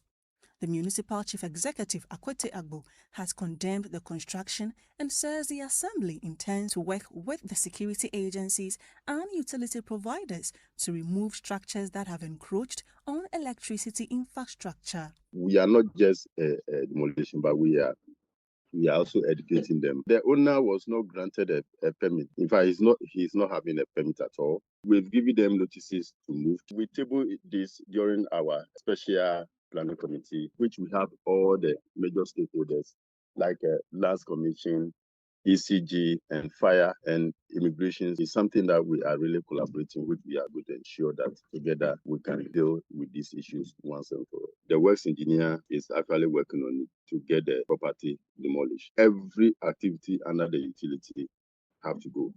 However, efforts by Channel One News to obtain a response from the Electricity Company of Ghana on the safety concerns and the affected installations were unsuccessful. And that report was filed by Sarah Pierre, who joins us in studio to tell us more. We're going to have a discussion on that shortly. Sarah, how are you? Good morning. I'm doing well, Eno. Thank you. Should we just jump in? How did we hear about this story? So I heard about this story when the MC for Ganot, he sent me the video of the structure where the electrical installation passes directly through the ceiling. So when he sent it to me, I was like, wow, I think I can take this up and do a report on it. And thankfully, I had other people also with similar, views saying that I should go to Rolling Circle around Medina, and there are quite a number of similar situations there. So when I went there, even trying to engage people to grant me an interview was difficult because they didn't want to be captured on camera. What if my house is encroaching on electrical installation? It will go against me. So that was how come I got the idea. But when you were there, I mean, the sight of it, how did it make you feel? What did it even look like? I mean, we're just saying on TV, but when you were there yourself, what was the feeling like? There were a number of electrical poles and they were all clustered. That was how the place looked like. They are everywhere. They are high tension, they are transformers, and they're all over the places. And then I was like, wow, what of the assembly? Has the attention not been drawn to this? So even when I engaged some of the few people I got to interview, they told me that the assembly has to do well to, monitor some of these things. There has to be periodic, management of some of these things. And also, when it comes to granting a permit, when you are going in to, go for a permit in order to construct your house or open your shop, I mean, they have to check some of these things. Are you closer to the electrical installation? Because when it comes to this infrastructure, I learned that there has to be a space between where specific exactly there has to be a has to buffer be, zone. yeah. So you should not be within that zone. Yeah. But it seems most of these shops and then have encroached on, they have on the encroached on cables it. and the things. They have encroached But on it. so since they didn't want to speak to you, then they do know that they They have do know that encroached. they are in They the know, wrong. they know They it's do know wrong. it. They do But know. so who gave them the And that is authority the to do that, or question. they took it upon themselves? That is the question I was also, asking myself, because even with the MC that I interviewed, he told me that the house owner, that is the one that is at ACP Pokwasi, he has no permit. Okay. But the house has been there for years. Not one, not two. It's been there for years, and he has no permit. But And how did within he know that he had structure, no permit? he's the one that told me. He's the MC. So before he came into office, he realized that no, this house has been there, and then it's not just a residential building. There's a supermarket there too. Okay. Yes. So there are a lot of activities ongoing in that building. I was like, he has no permit. So now they've given them notices to move out in order to pull down that structure. So that's ACP. But what That's about ACP. Medina? Were you able For to speak to Medina, I was authorities unable to get the assembly. there? The assembly, I tried reaching them. They didn't want to, come forth. And as well as the ECG. I tried reaching the ECG. They were also not coming forth. But I think this is something that we have to take seriously as a people because it's everywhere. Yes, And it's not just Medina. it's and not just ACP. Medina Yeah, and ACP we've seen it at Pokwasi. several It's places. everywhere. And some of these installations, they are closer to our roads. At times you see that these electrical wires are hanging loosely. Yeah. And they are moving vehicles day in and day out with these bulky containers. If one happens to touch any of these lines, it can cause mayhem because we've been hearing lots of fire outbreaks incidents. We've been reporting on them. But what then do we have to do as a people in order to prevent some of these situations from happening? So I think it's not only up to just the assemblies or the ECG, but we as a people as well must also, do well to watch some of these things. If you see that maybe a building is encroaching on an electrical installation buffer zone, you have to report it. So I think it also boils down to the issue of public awareness or education, more education. Yeah, but when you spoke to them, did they mention that there has ever been some sort of, mayhem, like you just said? They pointed to one area where they said this is where normally they experience such fire outbreak. That is what they said. So it usually happens in one area? They said it does happen. They've had recorded, fire outbreaks in some of the areas around. Interesting. All right, Sarah, hold on for us. We have Akwete Agbo, the MCE for Gun North, on the line. Mr. Agbo, good morning. You're welcome to Breakfast Daily. Good morning, my lady. I hope you're well. I'm very, very well. And you too? I'm very well, thank you. I'm sure the situation has been drawn to your attention. People encroaching on electrical poles, electrical wires within your municipality. Yes, it's true.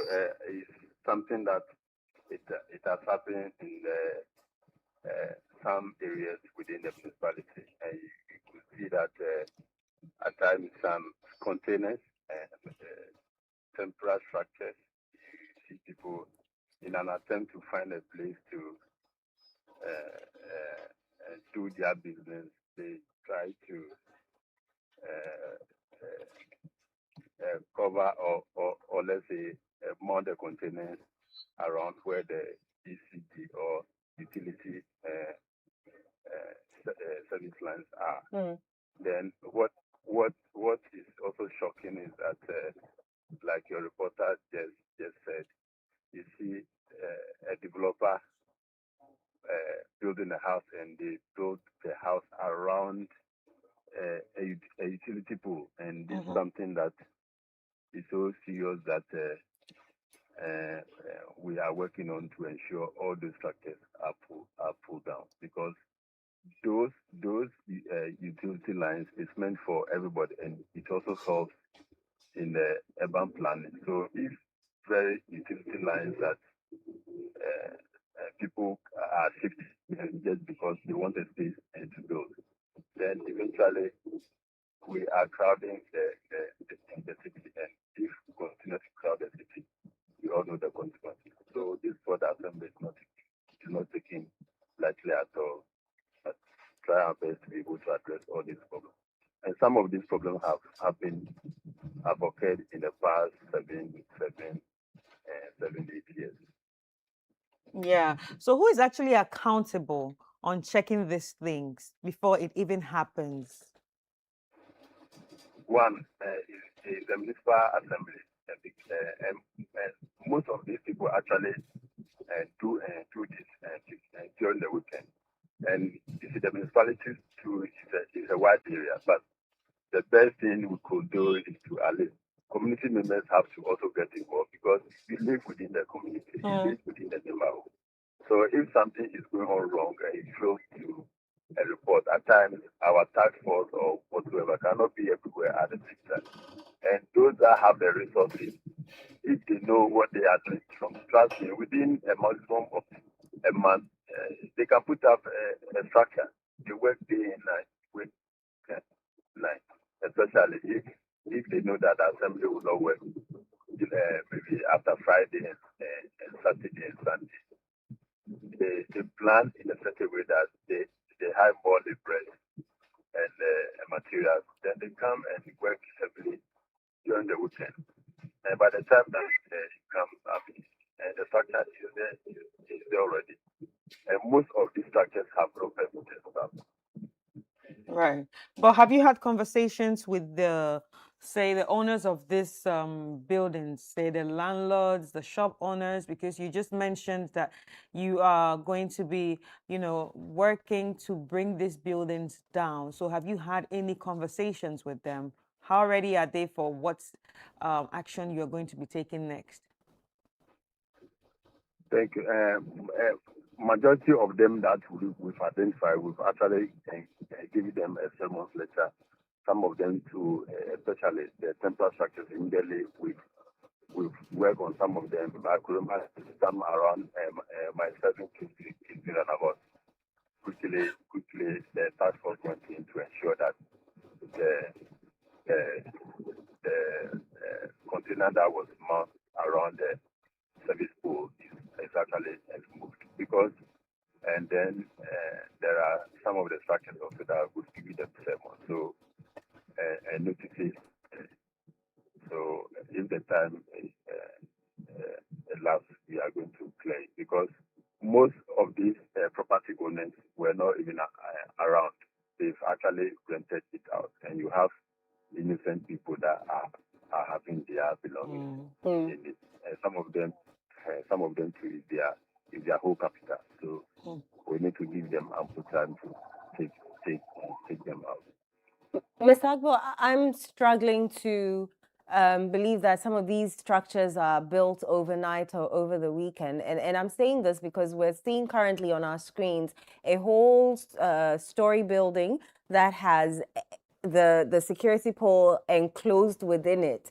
Is there no point in time where your security task force go around the community to have even cited this, like from the very beginning, that they have encroached on land that is not meant for them? Because people definitely come for permits from your outfit. So how does this go by unchecked? Thank you so much. I told you earlier, this particular structure was put up over 7 years ago or so 8 years ago. I get it. So it is out of current our routine check, and we've identified this property. And I asked the question, how could this thing happen? Yeah.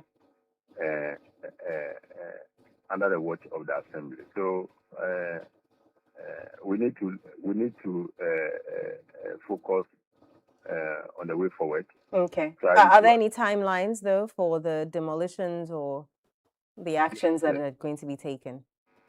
Exactly. We've given them a notice, and all the timeline, everything is in. I cannot recollect the exact date and time, but I know that we have given them a notice, and they know that structure will definitely go down. All right. So, Mr. Agbo, we've talked about buildings such as homes and even shops. I am actually concerned right now. Are there any schools around there? Schools? Yeah. Yes, we have some private schools around. Yes. With the same thing happening with poles running through them or building close to the areas they're not supposed to build? In fact, one of the things that we have identified, and I think in general, is that people actually don't care about utility lines. Mm-hmm. You see people actually building along some of these utility lines, and it has got that a lot of these people build in the water, without a permit. Mm-hmm. The assembly, we pick a data on all the properties within the municipality, and if you go to areas like Amomole, for instance, we have over 12,000 structures. If you come to Asofan, we have over 12,000 structures. Pokwase have over 13,000 structures. Mm-hmm. So all these structures, if you put to test how many of them have permits, I can boldly tell you that not more than 10% can produce permits. fully produce permits. Mm. The 90% don't have a permit, and so this is a huge challenge that we are working to ensure that, even including those that have built already that are in. We ensure that each of them come and acquire a permit. Okay. And their property is during those processes that we can be able to identify certain anomalies, and we ask them to correct it. There are people also that build on the not just utility lines, but road and reservations. We ask them to pull back, because the reservation is meant for they themselves and not themselves alone, the entire community. So if you are actually blocking or encroaching on the reservations, then it means you are denying a lot of people access to safe areas that it has been reserved by planning. So we are working hard to ensure that at least we correct some of these anomalies that was created. All right. Thank you so much, Mr. Akwete Agbo, who's the MCE of Ga North. And as you heard, they have also noticed this problem. It's actually an eyesore watching that particular building. You know, the pole running through the building. This one, it doesn't really. I'm trying to understand how What they people were are thinking. how are you even comfortable living like this? How are you not thinking that if the rain falls and there's a thunderstorm, something can actually happen? My question is, who was the contractor? Did the contractor not advise them that you can't build? You can't do this. You can't do this. But you went ahead, you did it. This is interesting. Ghana, we are stubborn, no. Very, very stubborn. Hey, must we do? Very, very stubborn. And you see, Stubborn and proud. I also have a problem with those that are supposed to be accountable for things like this. Yeah. Because we cannot just say that we woke up happens one on the morning weekend. and then there's a full-blown house. With you air know, condition. with air condition, everything. They've done everything. We slept at night. There was nothing. They woke up and there's a full-blown house or a full-blown building. Yeah. So I just think people who are accountable for this are also to be blamed. The assemblies need to sit up. They need It's to. not about sitting in your offices, because I know there are departments that are supposed to go round within the municipalities and check for these things, check for people who are going against the rules. In my area, there's a lane that has been designated for a road. Guess what's happening? People have brought their containers. That's where they are.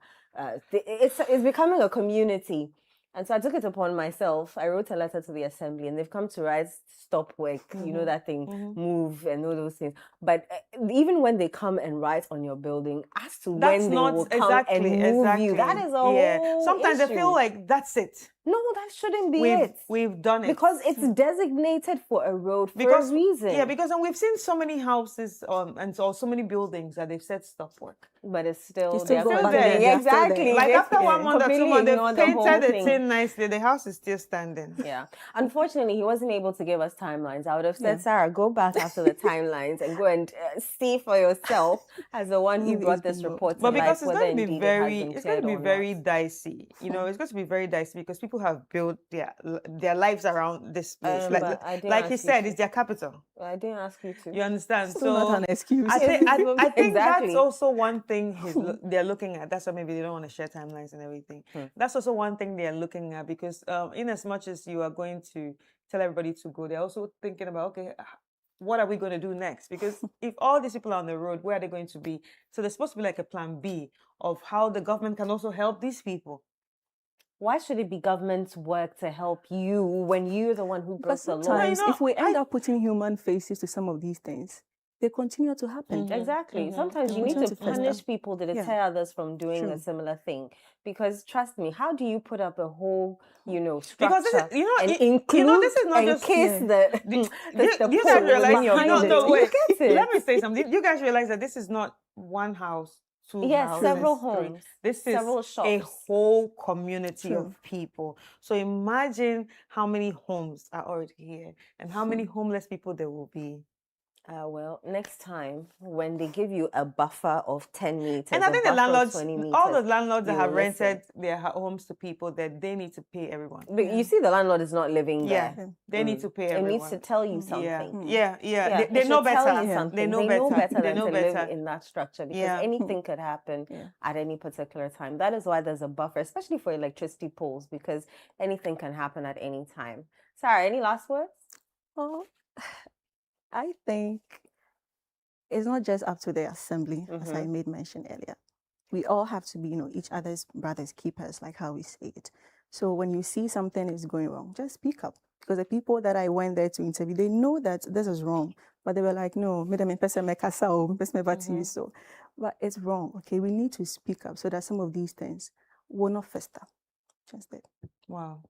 Alrighty. Thank you so much, Sarah, Thank for you very bringing much, this Eno. story to light. Do more so that we can bring you back on the show.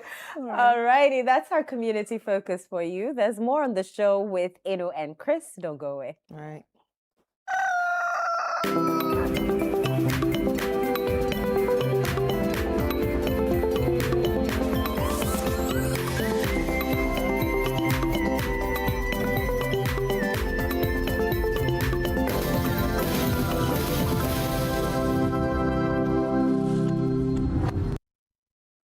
Charlie, the Friday is set.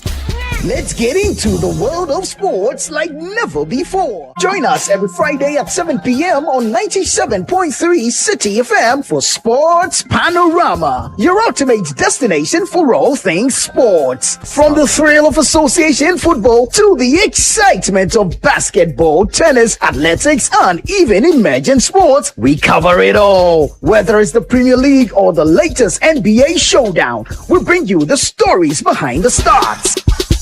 If you are going to be given this kind of treatment, then you need to be that guy. When I look at him play, he is not it. And don't miss the prayer of the rabbi.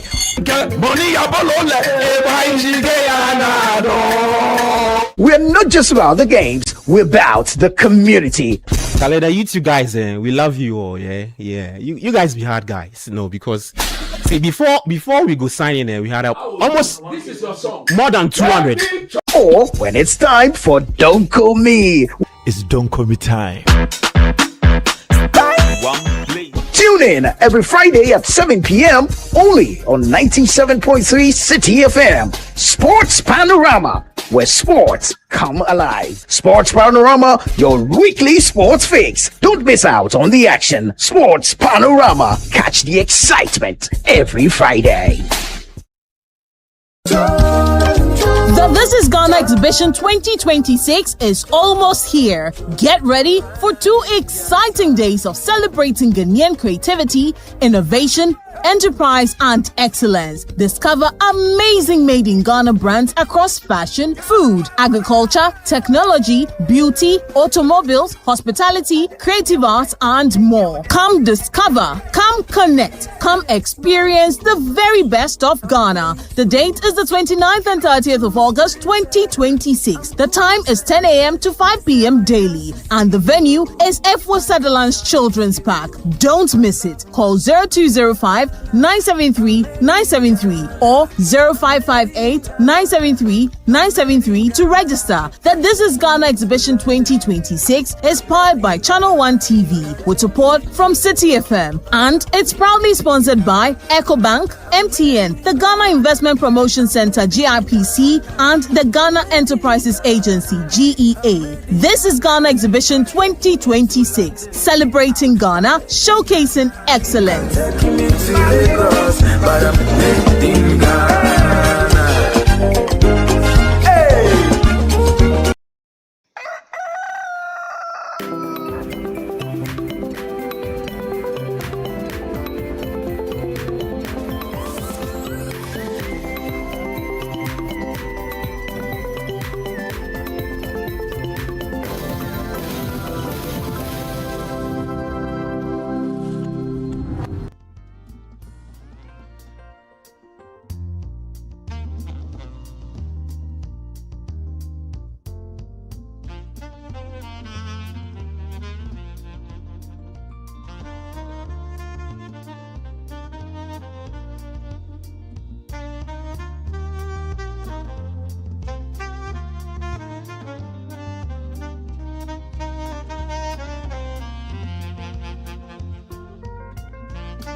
Excuse me, man, I saw you walking.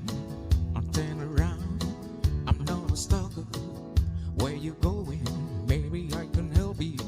My tongue is full and I'm obliged to take you. I'm a country boy, I got a 4-wheel drive. Climb in my bed, I'll take you for a ride. Up the streets, down country roads. I can get you where you wanna go, 'cause I'm a country boy. Yes, I'm a country boy. You sure look good, sitting in my right seat. Buckle up, pull out, take you to the 5-speed. Winding up, or I can slow it down. In the woods, or right uptown, 'cause I'm a country boy. I got a 4-wheel drive. Climb in my bed, I'll take you for a ride. Down to the the streets, down country roads. I can get you where you wanna go, 'cause I'm a country boy. Yes, I'm a country boy.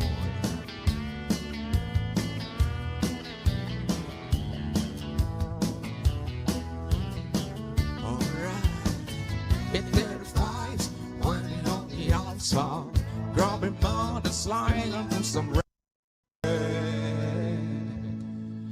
'Cause I'm a country boy. Yes,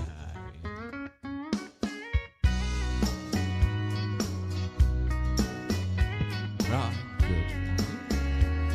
It's countryside music with Prosper Sax GH. Yeah.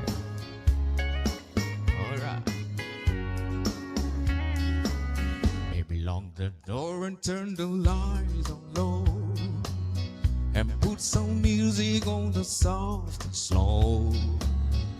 Baby, we ain't got no place to go. I hope you understand. I've been thinking about this all day long.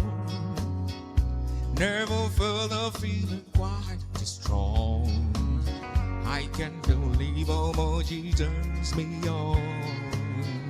Just to be your man, just to be your man.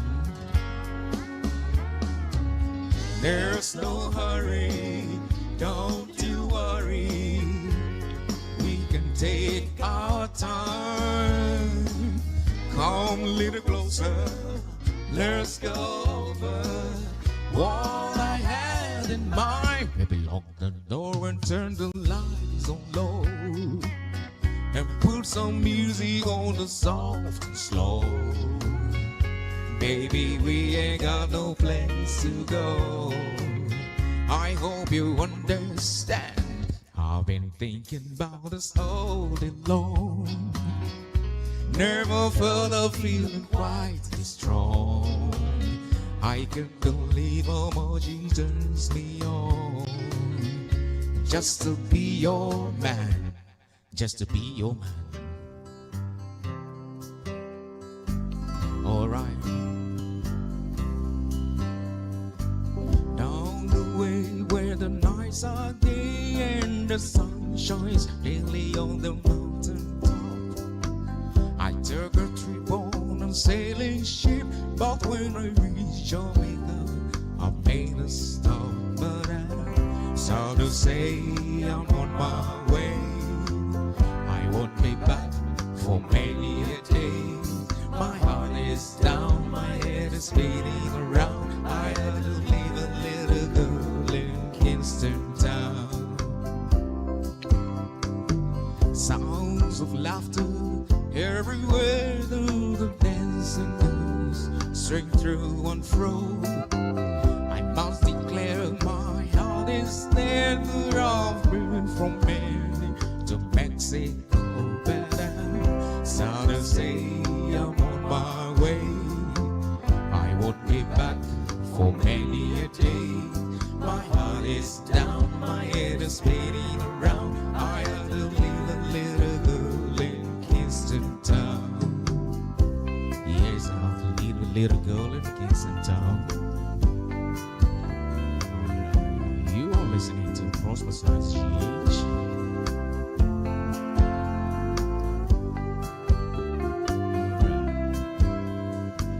Now on the market, you can hear ladies cry out while on their hairs they bear. Aki writes on fish are nice and the rum is good any time of year. Good, I'm sad to say I'm on my way.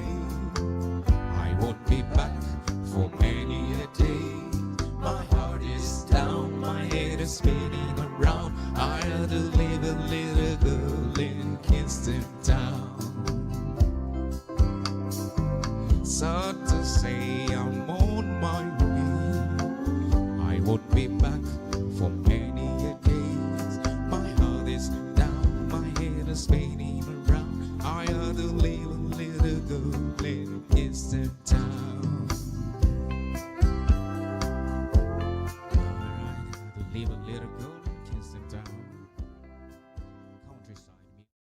All right, that was lovely music. I know you're wondering, is that a Ghanaian singing country music? But yes, it is, and it sounded amazing, didn't it? Well, we're going into This is Ghana exhibition a few days away. We can't wait to see you there. We're speaking to one of our sponsors who keep coming back, and I want to know, why do they keep coming back? EcoBank, and from EcoBank, Frederick Amo Atakra is a value chain officer, and he joins me in studio to talk to me about why EcoBank keeps sponsoring This is Ghana. Hello and good morning. Good morning. How are you doing? Very well, and you? I'm very well, thank you. How is EcoBank? EcoBank is doing fantastic. They're my primary bank, so I'm glad they to better hear be that. doing fantastic. I'm glad to hear that. Inform other people to come and share in the benefit you're enjoying. Definitely. Okay. EcoBank has supported This is Ghana before. What makes you keep coming back? We do support This is Ghana. Why? Because we think it's in sync with our commitment to promote made in Ghana goods and services, and to help local firms, SMEs, to grow, scale up, and to gain the visibility that is needed to provide the necessary support for their business growth. So how does it align with the bank's vision and values? Yes. As EcoBank, we are basically Pan-African bank. Yeah. We are present in 33 African countries apart from Ghana, and therefore the development of Africa is key. We say Africa is our home. Yeah. And therefore, we are able to create and tailor, make solutions for SMEs within this sub-region, including Ghana, so that they will be able to grow, scale up, gain visibility, and have market access to promote their businesses. That would ensure creation of jobs and also to help economic growth in the sub-region. Talking about SMEs, though, what have you seen the This is Ghana exhibition do for collaboration between EcoBank and these SMEs that we speak of? Oh, interestingly, we have received nice commendations and testimonies from SMEs that have participated in prior This is Ghana programs, and the visibility that it has created for them and the impact on their businesses. Hence, their willingness to join us every time we are teaming up to put up this program. Right. And what value will EcoBank be bringing this time around? Indeed, we come with nicely created solutions. You know, the industry keeps evolving every day. Does. You sleep and you wake up and they are ahead. So we fashion out digitally enhanced products and services such that people will be able to sell their products digitally, collect digitally, and bank digitally. We do have a platform that grants you access to customers and prospective ones from the 33 African countries on which we are. We call it the Single Market Hub. When you load up your products and services, the people from Ghana, Togo, Nigeria, Kenya, wherever, anybody south of the southern part of the Sahara is able to access your product, and therefore the visibility is enormous. So is it like an online market? Yes, it provides a visibility where you upload your products and services, and anybody wanting to access your product can have access to you, calling, making orders, and you ship. Oh, wow. And we are present in all these countries, so movement of your funds is also very seamless after you've sold to the customers who are outside Ghana. So we give you a very wide platform for you to be able to sell and scale up. Okay, and this will be available at the exhibition for Yes, people anybody who is exhibiting there, walk to our table, and we have officers there who help you to onboard and create that unlimited access for your products and services. Okay. And the interesting thing about it is that it is free. Exactly. Very, very important. Yes, free and aligned, exactly. Okay. And we encourage people that, yes, they come, sign on to EcoBank if they don't have account already, and also get onboarded onto our Single Market Hub to be able to make their products and services available to people. Aside the hub, are there any other things that we'll be seeing from EcoBank at the fair? Yes, we have a myriad of products and services that we'll be talking about. Okay. Interestingly, EcoBank believe in the EDC, that's equity, diversity, and inclusion.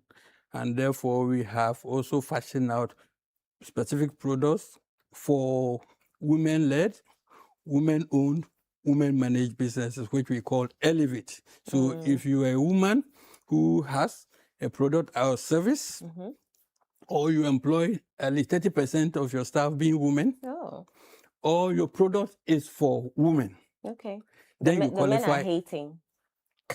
No, we are empowering you. Thank you. But We don't appreciate it. Don't overtake us. Oh, Exactly. yeah. Where you can access our banking solutions. Okay. You can also take a loan up to $50,000 CD equivalent, Okay. collateral free. We Wow. will not ask you to go and bring your house building, your car Are you sure there's documents. no small No, line at please, the no, bottom that please, says no, something? please. No They are hidden in collateral? clear and transparent. We are very transparent as Okay. my pap. Okay. And we spell out everything clearly for you to read and understand. Where you lack the comprehension, we would explain to you in a language you most understand so that we do sustainable business together. We also do have other products like we call invoice discount. You know, when you talk about SME and lending, the challenge has been people know having collateral to secure their lending. So if you offer a business or product to other big names like the Nestle, Unilevers, or whatever, where you supply to them and they tell you they will pay you at a future determinable date, you can submit the invoice to us and we can finance it up to 80% of the invoice value for you, up to $300,000 CD equivalent without collateral. So these are many other products that we are going to have at the exhibition, and therefore people should come and talk to us and we'll have access. definitely come to the EcoBank stand at the This Is Ghana exhibition. We do have internet banking platforms where you also use to make payments. Whilst we also do have collection solutions. For instance, our POS, that's the point of sale terminal, is 3-in-1. We have the Momo on the POS. You can use your card. And we also have the QR code. That's the quick response code where you scan. You just activate your camera, point to it. You take a picture of it and it gives you the details and you're able to pay seamlessly. So you don't have to be carrying even cash on you for you to attract unwanted visitors. Exactly. Mr. Tucker, would you say that the This Is Ghana exhibition has become an important part of, EcoBank's engagement with Ghanaian businesses? Certainly, yes. Because listening to the testimonies from prior participants, yes, it is something that has become an integral part, and I'm sure this relationship will fester to create a continuous awareness of our products and services. That's from your side. For participants to also have unlimited access to the global market to exhibit their products and services. If you look at your partnership with This Is Ghana over the years, what has been the most rewarding aspect for EcoBank that makes you keep coming back? Yes, we keep coming back because the feedback from our participants, both prospective ones and existing customers, are awesome. And therefore, we think it is something we need to put our weight behind. Alrighty. Would you say that you're considering supporting platforms that showcase Ghanaian businesses and creativity? I mean, what would you say to businesses that are considering coming on board This Is Ghana exhibition, but they're a bit uncertain about it? Indeed, we do have products for all. It's so ominous. We do have a dedicated desk for art, tourism, and culture. That's the fashion industry. So whatever your needs are, you talk to us and we will get a dedicated person talk to you to fashion out a solution that is tailor-made specifically for your business. Any last words? I think what I want to tell any exhibitor or potential prospect out there is that they should partake in the exhibition. This Is Ghana. Come over the weekend. And also make sure they have an account with EcoBank. That's one of the best choices and the best decision they would ever make, and they will never regret. Say the last part again. They should have an account with EcoBank. Say that again. They should have an account with EcoBank, have a relationship with us, and that would be one of the best decisions they would ever make. They will never live to regret. Mr. Frederick Amo Atakra, thank you so much for coming on board EcoBank, coming on board This Is Ghana exhibition. We can't wait to see you there Saturday and Sunday, so that all businesses and SMEs can, benefit from all the goodies that EcoBank has in store for them. All right, we're going to talk more about This Is Ghana. Chris is standing by, and she has more about what is happening this Saturday and Sunday. Chris? All right, so this is Ghana Exhibition 2026. And of course, by this time, I get to talk to a lot of exhibitors. And for those who haven't made their payment yet, I'm sure you can see what is happening right now in front of me. We are about to be speaking to another exhibitor. But before we do that, let us check out some of the things that happened at the other one. The This is Ghana Exhibition 2026 is almost here. Get ready for 2 exciting days of celebrating Ghanaian creativity, innovation, enterprise, and excellence. Discover amazing made in Ghana brands across fashion, food, agriculture, technology, beauty, automobiles, hospitality, creative arts, and more. Come discover, come connect, come experience the very best of Ghana. The date is the 29th and 30th of August 2026. The time is 10 a.m. to 5 p.m. daily, and the venue is F4 Sutherland's Children's Park. Don't miss it. Call 0205 973 973 or 0558 973 973 to register. That This is Ghana Exhibition 2026 is powered by Channel One TV with support from City FM, and it's proudly sponsored by EcoBank, MTN, the Ghana Investment Promotion Center (GIPC), and the Ghana Enterprises Agency (GEA). This is Ghana Exhibition 2026, celebrating Ghana, showcasing excellence.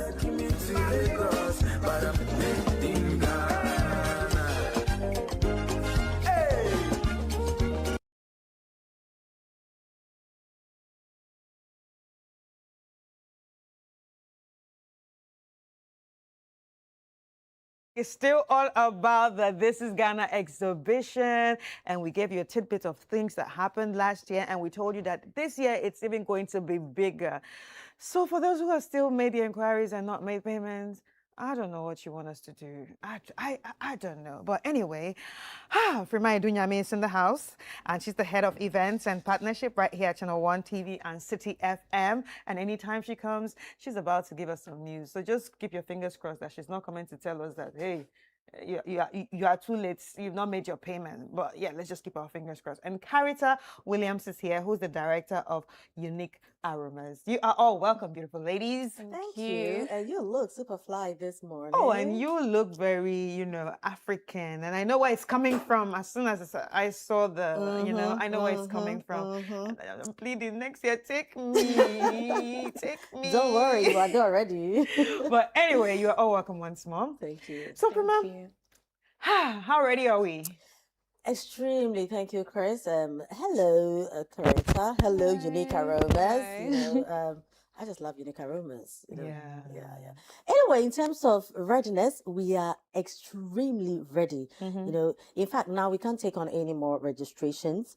So if you have registered already, it's time to make your payments, because we are also closing in on that as well. Chris, we have almost 300 registered companies.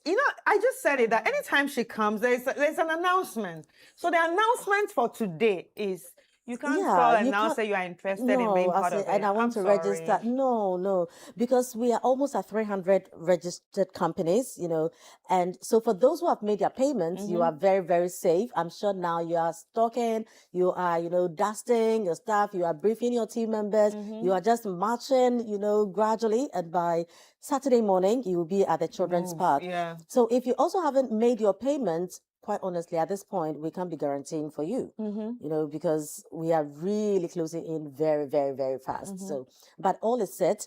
We are just waiting for Saturday and Sunday, and then we're gonna give a showdown. I'm excited about this. I'm very excited about this. And the This is Ghana exhibition is one of the times that I get to experience what Ghana really has to offer when it comes to products, services, and innovations across different industries. Yes. And years ago, when I attended these exhibitions, when we organize the exhibitions, we do that, I was only focusing on getting the work done, working. And then I go home and I realized that I didn't buy anything, and I wanted to buy shower gel. I wanted to buy this. I wanted to do this. So now I also put my list together, and I've been waiting, you know, because there are a lot of things that I want to get. So it's also going to be a great shopping experience for all of us. And the beautiful thing is now you don't have to go to wager for fragrances from Unique Aromas. You don't have to go to East Legon areas there for pancake mix from CSIR. I don't have to go to Bolgatanga to Lat and Lat for Fugu fabrics. We are bringing all these into one space. One big market. And it's so convenient, you know, because every problem you have is going to be There's solved. a solution there. Absolutely. From food to clothing to services to making educational inquiries, you know, where you want your children to go to school, you know, secondary. I made some inquiries last year. Oh, yes. And I'm going to continue this year because this is like my only year that I have now to put things together. I made inquiries, you know, last year at This is Ghana with schools, and I follow through. And my children are benefiting from that, you know. So it's really very convenient, you know, especially when you look at all the other aspects to the whole thing, where we have all the family members coming together, because there'll be a very fun area for the children to be occupied, whilst mom and dad also go around. You know, we have the healthy living project coming around, you know, very soon. So it will be a great opportunity for you to come check out the healthy teas and the natural organic spices and all that. You know, and healthy living means that your body also needs to be healthy. So check what you are bathing with, you know, check what you are consuming, putting inside your hair. You know, I'm not one who is very jealous about people, but when I look at your hair, I tell God that please permit me this time to be jealous of somebody. You know, I always in my mind want to dream about having natural hair, but I don't know. I have the energy, so I really admire you. You know, yes, I think it takes special grace and special patience to do that. But it's also when you know that you have the right products, you know, to help you do that. And I'm really looking forward to that. And I'm sure many Ghanaians are also looking forward to this. So talking about hair and products, I just looked at what Character Williams came with. That's Unique Aromas product. And I'm looking at it, okay, I've seen something I might want for my hair in it already. Yeah. So Characters, how are you? I'm fine, very You're well. welcome. Thank you for having us. How excited are you about the This is Ghana exhibition 2026? We are so excited. I think this is like our third or fourth time exhibiting, and every time we have gone, it has been like an amazing experience. Right. Yes, interacting with the customers, even the other exhibitors there, like seeing what Ghana has to offer is just amazing. So for us, we love being at This is Ghana, and the Channel One team is just like family for us. Right. So let's talk about last year's experience. Did you take away some customers that still call you now? Did you get some new customers? Yes, we actually got quite a lot of new customers at the This is Ghana exhibition, and then it was also a way for us to promote some of our new products that our existing customers were not aware of. So some of our fine fragrance mist, we've got new fragrances in that, our perfumes, our massage oils, our scented candles. So each time we go to This is Ghana, we do exclusive launches. And that's what we tell our customers that come to This is Ghana, because beyond just shopping our usual lines, we'll have special discounts, and then we'll have new product launches. And this year we've got something very nice in store for customers. All right, so what is it? Is it going to be a surprise? It's a surprise, but I would say it's in the line of perfumes. We've got a wonderful new range of perfumes. And they're all made in Ghana? All made in Ghana, all hand-filled or handcrafted in Ghana. So yes. Right. So if there's anyone who has registered and not made payments yet, what would you tell them? I would encourage you to make the payment and come. Like, you'd be missing out if you don't come. Right. Definitely come. And how do you think this actually contributes to the betterment of Ghana? I think it hugely contributes, because now it's more common to see made in Ghana products, but prior to that, everyone was buying their body splashes outside, you know, buying perfumes, Victoria's Secret, Bath and Body Works. But there's a lot of good quality products that are being made in Ghana that need to be showcased out there. And for us, for instance, our perfumes, you can't find them anywhere. They're unique blends, they're handcrafted, they're unique scents, and they surpass dare I say, the Victoria's Secrets, the Bath and Body Works. And what more would you not want to buy something that's Ghanaian owned, Ghanaian made, support your own, which will build the economy, which is very, very important. So This is Ghana helps promotes that, and that's why as Unique Aromas we love to exhibit at This is Ghana as well. It lies in line with our ethos, and we are very proudly Ghanaian brand. You'll see that in our packaging. Right. We've got the Dinkra on our bags, on our labels, so you'll see that as a thread throughout our brand feel that we're very Ghanaian. All right, so you talked about splashes and perfumes. Yes. Now take us through some of your products. So we have here the baobab oil, which is an essential oil. Baobab oil is actually from Ghana. I think the northern part of Ghana has baobab oil, and this is cold pressed, unrefined baobab oil, which is amazing for hair, for skin. You can use it as a moisturizer, and it's lightweight. It's not very greasy, but it absorbs into the skin. It's packed with nutrients. So we have the baobab oil here. As I mentioned, we've got the fragrance mists. This is one, but we have about 10 different ones, which are newly launched. They have a new packaging as well. So you have some oil? We have fragrance oils as well. Oils, So we have them in the small 60 ml bottles, and we also have them in the bigger sizes as well. Right. Yes.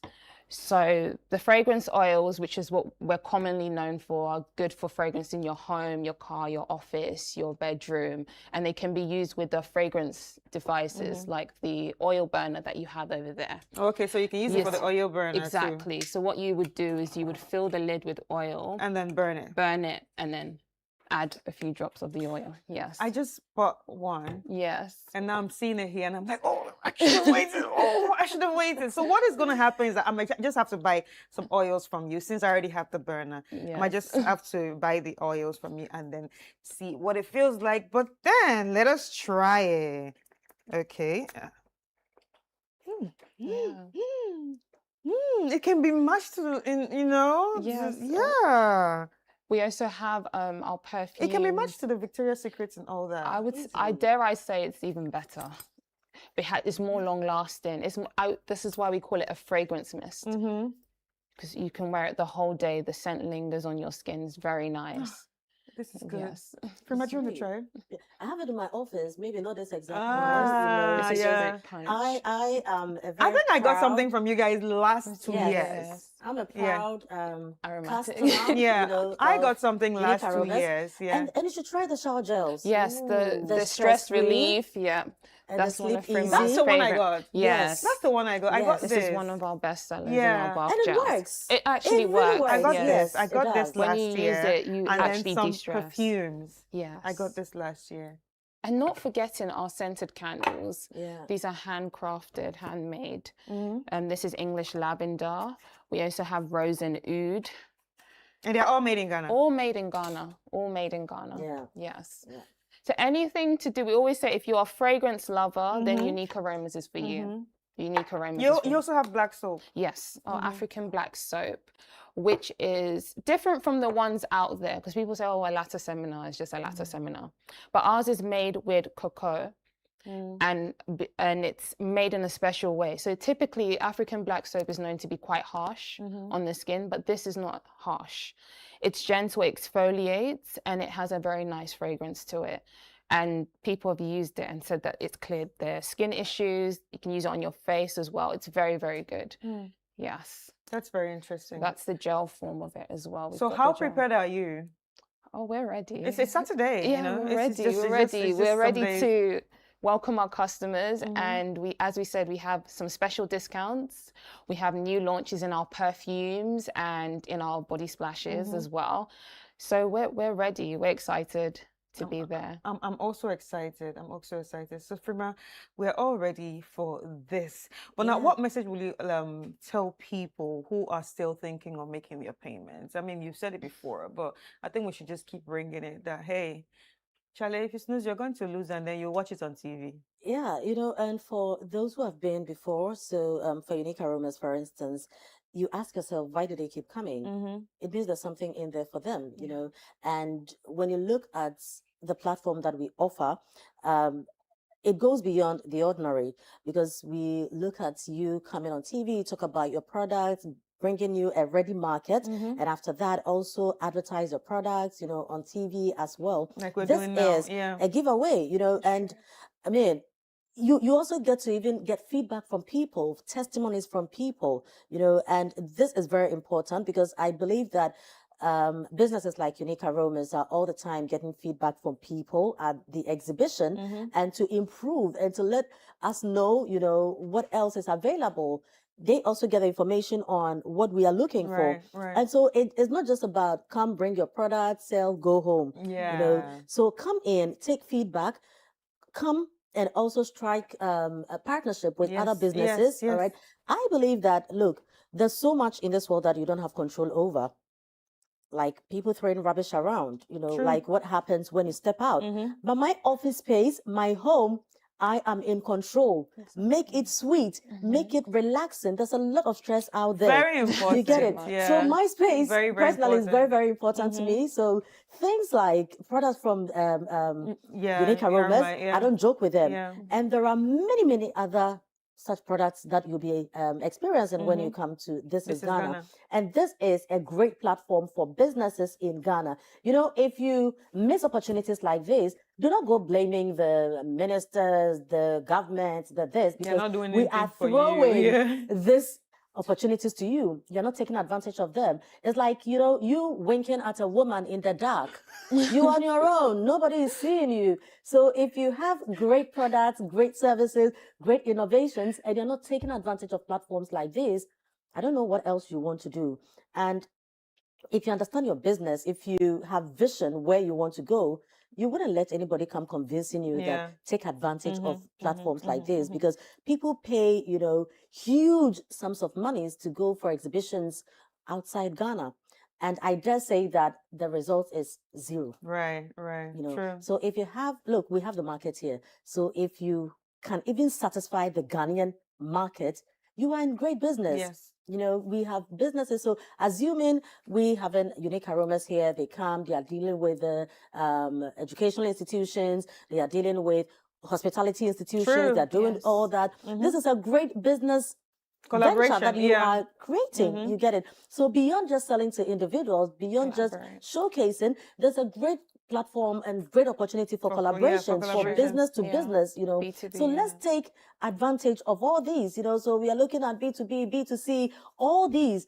And this is what we are talking about. If we can turn the fortunes, the economic fortunes of Ghana around, it starts with products like these and exhibitions like these. We need to also introduce our young people, you know, to the Ghanaian taste. Ghanaian They taste, should true. understand, they should know that these products are available. And it's no more flex that you are using foreign products. No. For me, it is the bespokeness of the whole thing that shows the flex level. True. You know, your ability to say that I the got shower this- gel I'm yeah. using was handmade Yeah. by ABC.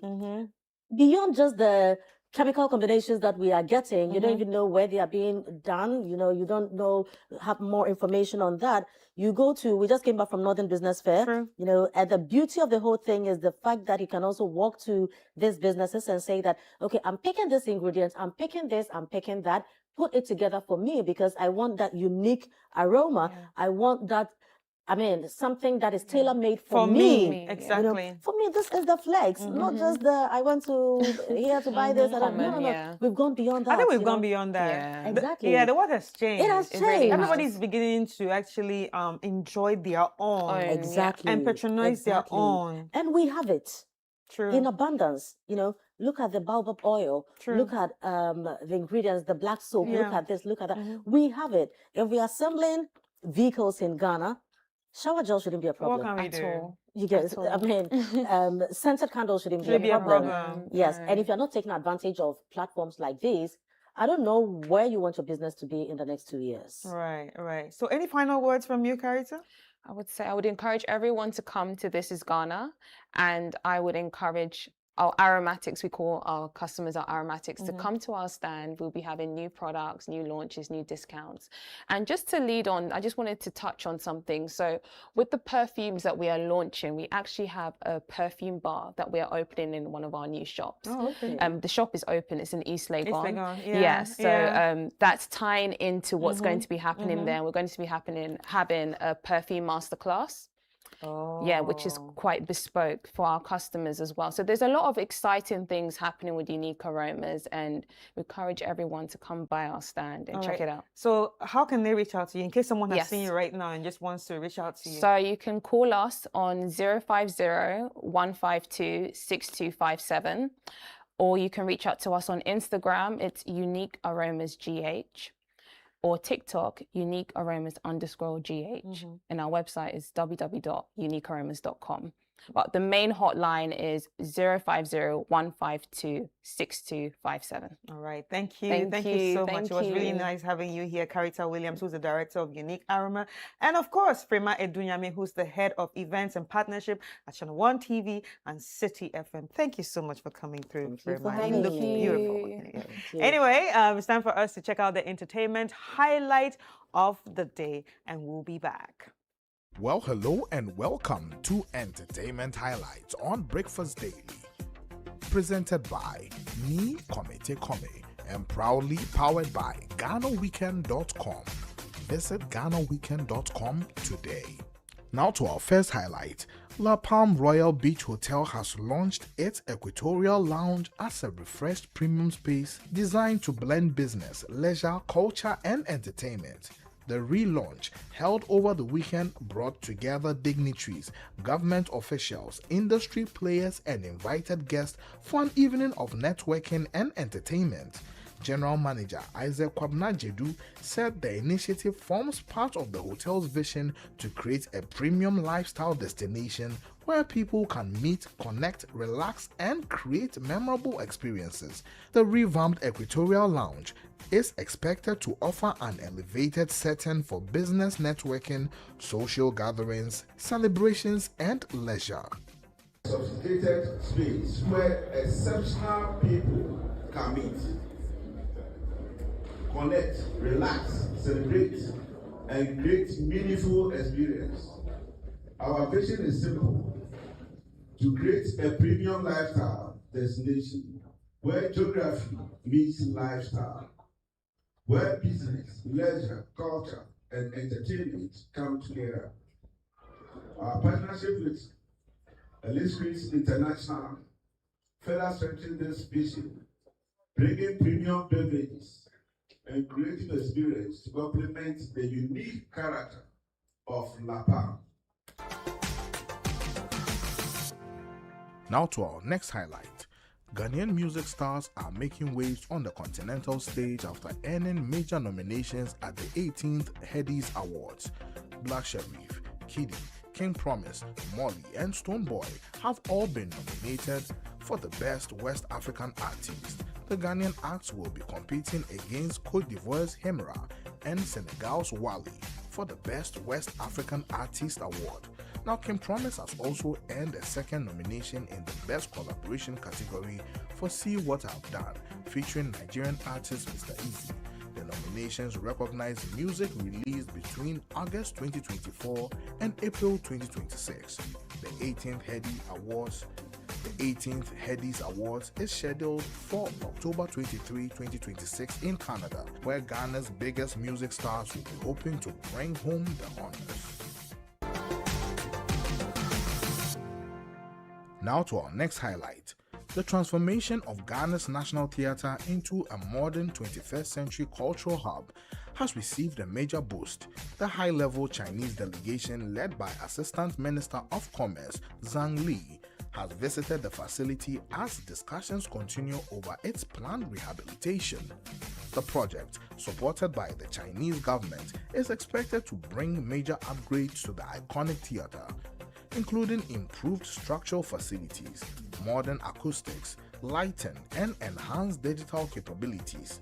The officials say transformation will preserve the National Theatre's cultural significance while equipping it to meet contemporary global standards and better serve Ghana's growing creative arts industry. The planned modernization is also expected to strengthen Ghana and China's long-standing cultural partnership and reposition the National Theatre as a world-class center for arts and culture.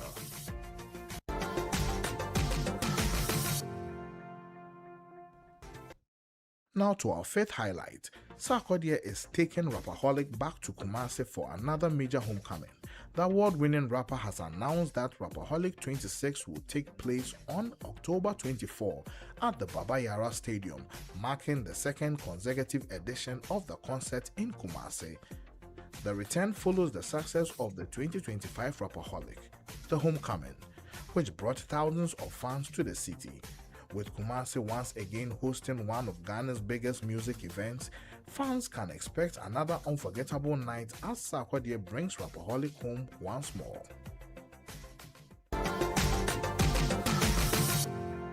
And that will be all for entertainment highlights on Breakfast Daily. For more news like this, visit GhanaWeekend.com and follow all our social media handles.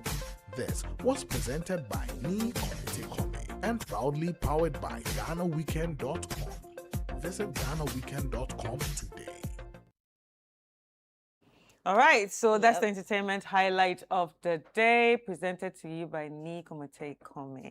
But if you want more of that, all you need to do is head to GhanaWeekend.com or check them out on YouTube to stay updated with all entertainment news and entertainment highlights that will be popping up along the day or the week. But hey, it's an interesting one, right? It has been. Are you ready for Saturday and Sunday? Of course I am. So I can't wait to shop all the right? beautiful Ghanaian goodies that we have and make enquiries and eat kebab most especially. Yep, I'm excited. Nice. You had to add the food part. Of course. But I'm very going to be with the necessary. kids though. So if you have kids, yeah, if you you're have gonna kids, be at the kids' corner. I'm going to be helping Cromwell to be with the kids. Yeah. Okay. So if you have kids, let them come around, let them come play with Auntie Chris. Auntie Chris will take care of each and every one of them. And of course, we'll also have a good time shopping everything made in Ghana for Ghanaians and beyond. It's been fun having you. It's been interesting doing the show with you. All right, we'll see you bright and early tomorrow, 7 a.m. when Jude starts, and we'll definitely take over at 9 a.m. as well. Enjoy your day. Mwah. Bye.